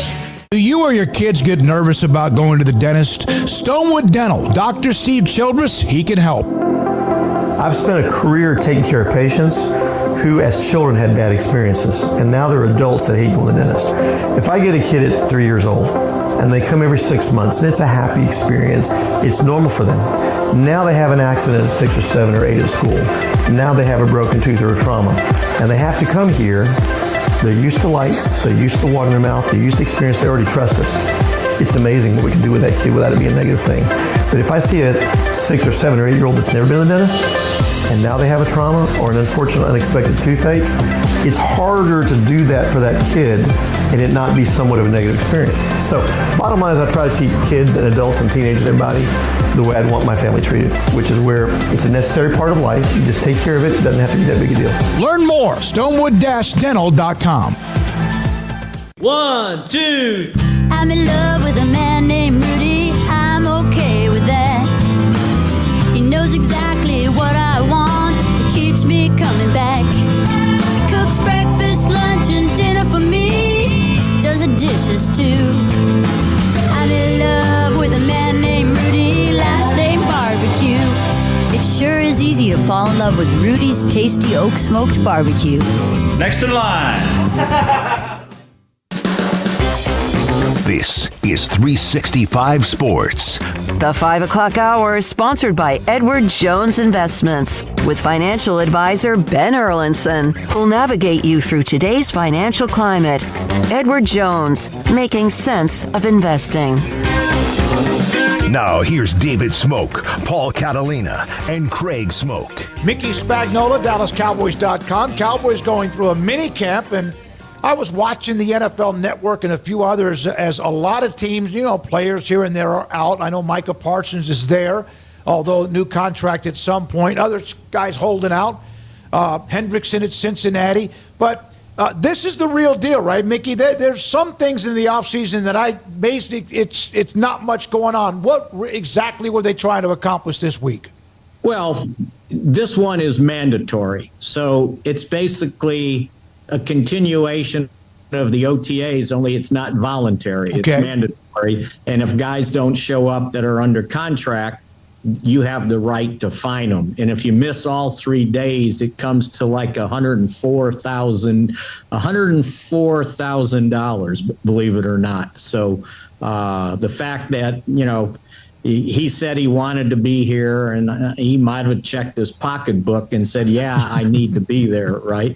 Trayvon Diggs showed up, too. He's been rehabbing on his own in Miami with somebody, right? But not under the jurisdiction of the Cowboys training staff, which indeed could cost him some money if they so choose to de-escalate his contract by $500,000. That's a pretty good amount of pennies right there.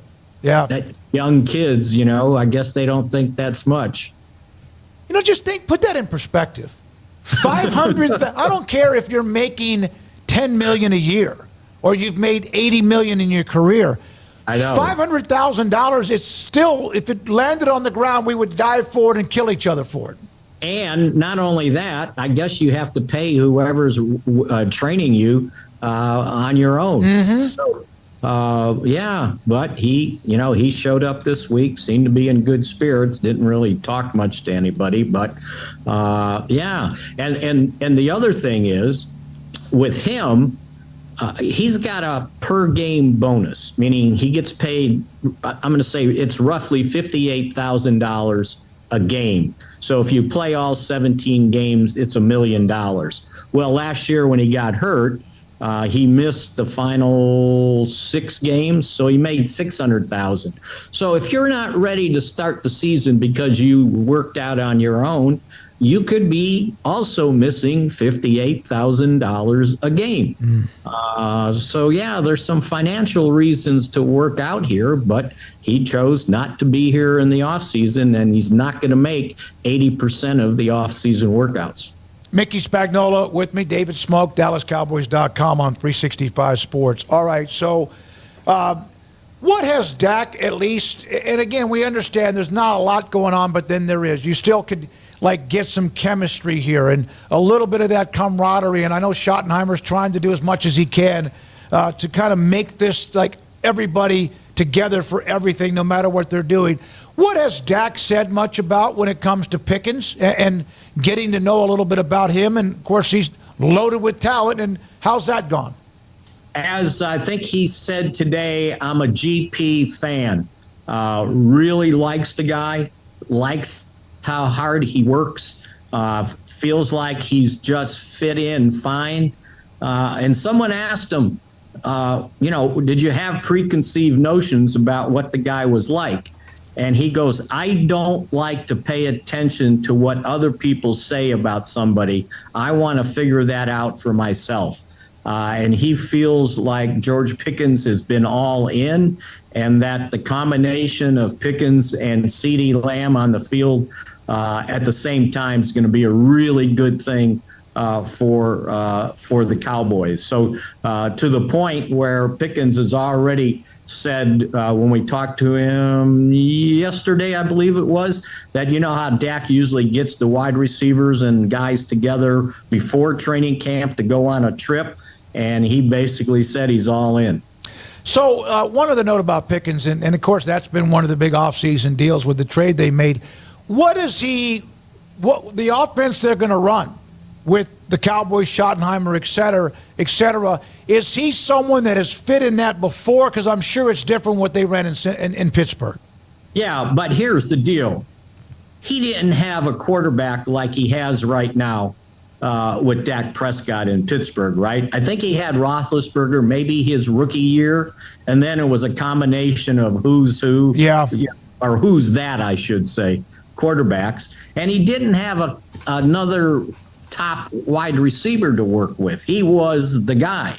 So now, to kind of answer your question, the Cowboys go on the field. They got two number one wide receivers on the field at the same time.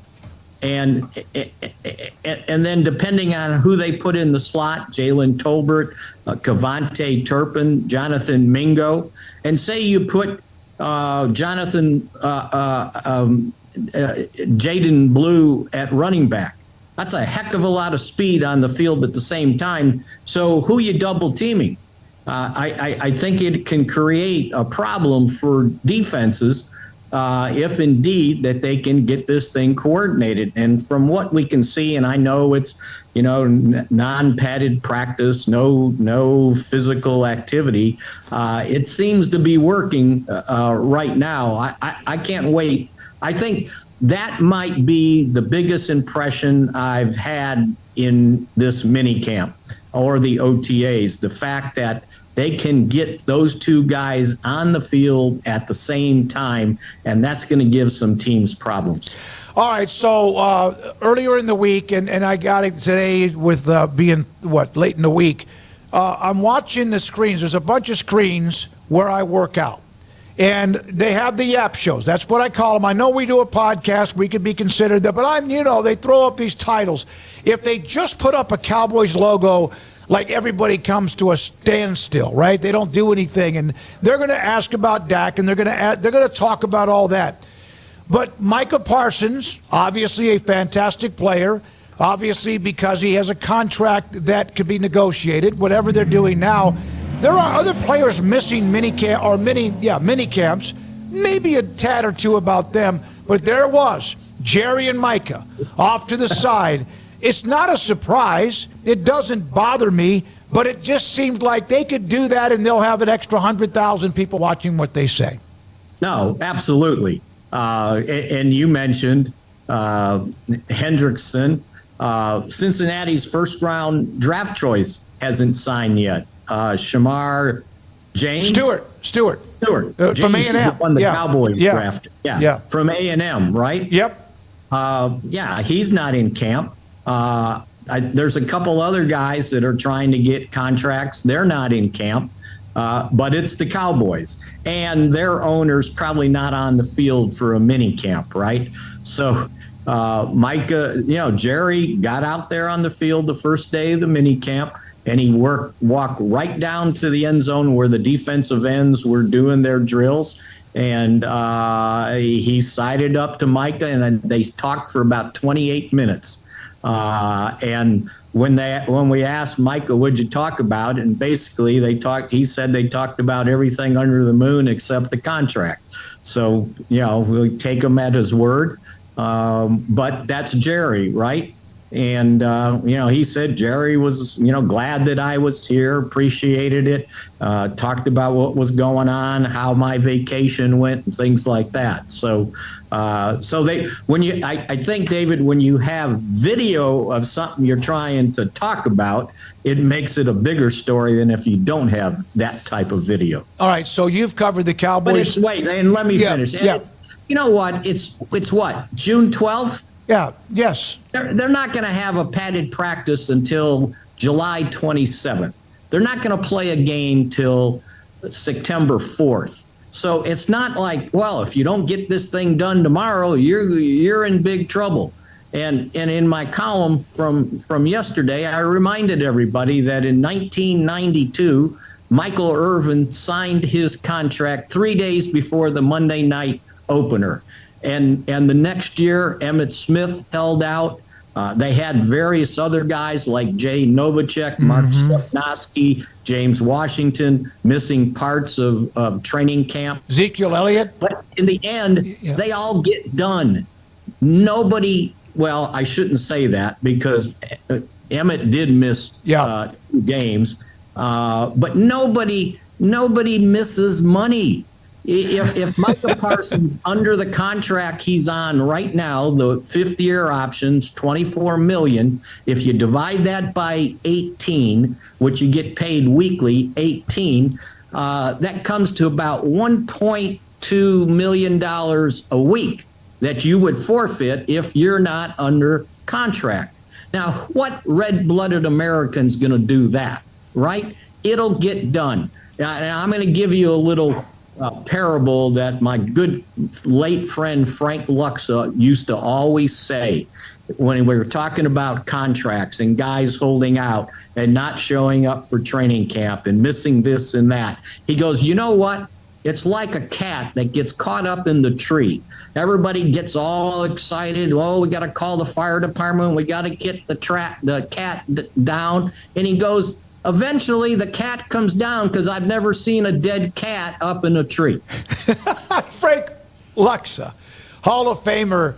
That sounds like he just wrote a column and you read. Now, I do want to ask you this. With Hendrickson, Watt, and Micah, all three dynamic edge-type players, and they do more than that too, does it matter if you wait too late? Does the price go up? Or that's just part of doing business? Well, here's what's happening. And this is the same thing that happened when CD was trying to negotiate his contract. Those agents don't want to be the first one to have their guy signed because the next guy that signs might get a better contract than what I just signed my guy to. So everybody's kind of in this way. You might call it colluding, but that's what's going on with CD. He and Justin Jefferson didn't have the same agent, but they had the same agency. Okay? So neither guy wanted to be the first guy to get signed, so the other guy's waiting. And I guarantee you the agent for Micah Parsons is looking at Hendrickson's, looking at TJ Watt. And once they sign, then you go, well, I got to at least have that, right? My guy's as good as your guy. And that creates, this waiting game that takes place.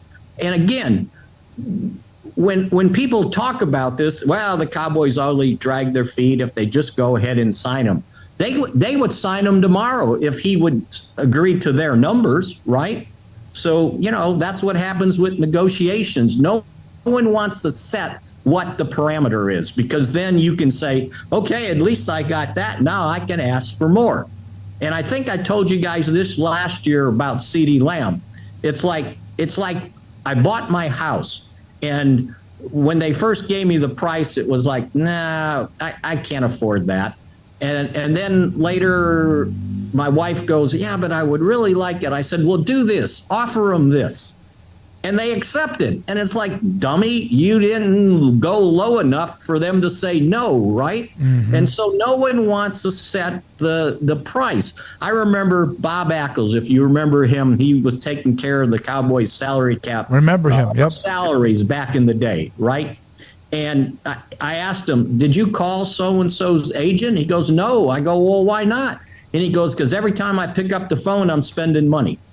So no one wants to make the first move. Mickey, thank you very much. It is mini camp. There are plenty of days until they get to Oxnard in late July. And then, as you mentioned, opening game the first weekend in September. Mickey Spagnola with us most every Thursday on 365 Sports.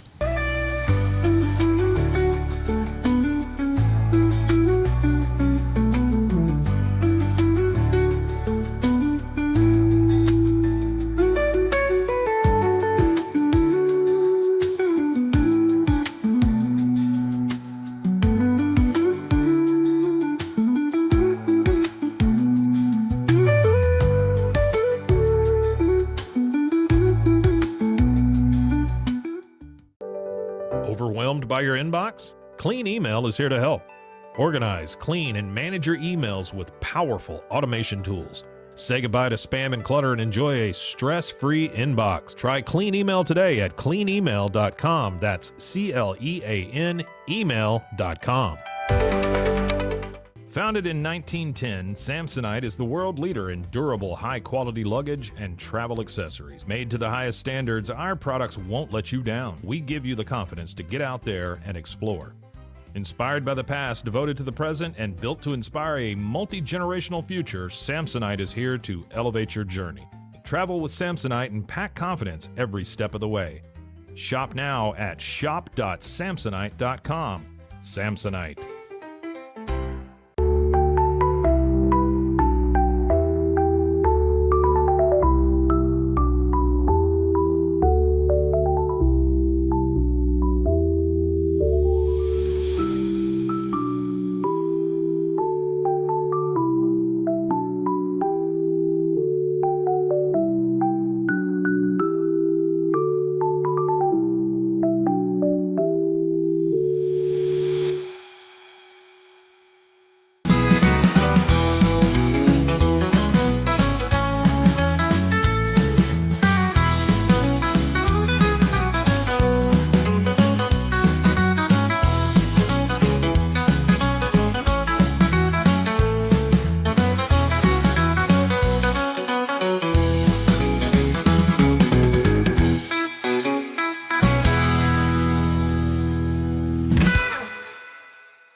This is Paul Catalina's Top 5. Welcome into Paul Catalina's Top 5, brought to you by Flag and Anthem. Use our promo code 365 Sports. Hey, it's Father's Day tomorrow or this weekend. You haven't gotten your dad anything yet? Awful of you. But there's still time. Flag and Anthem, great attire, great polos, great T-shirts, great button-downs, everything they've got there, from golf shirts to T-shirts, fantastic. A great gift for your father. You can even get him a little gift certificate and send it on the way. Or, you know what, your dad's probably older. Find him a nice shirt that wasn't from 1991, okay? Buy him a nice one, send it on to him and say, hey, Dad, here it is. You can even take a screenshot in the email and say, hey, it got tied up. But use our promo code 365 Sports. So in honor of this, because we all just get one dad, the best sports dads that there are. Number 5, Cal Ripken Sr. You see Billy there on the left, Hall of Famer Cal Ripken Jr. on the right.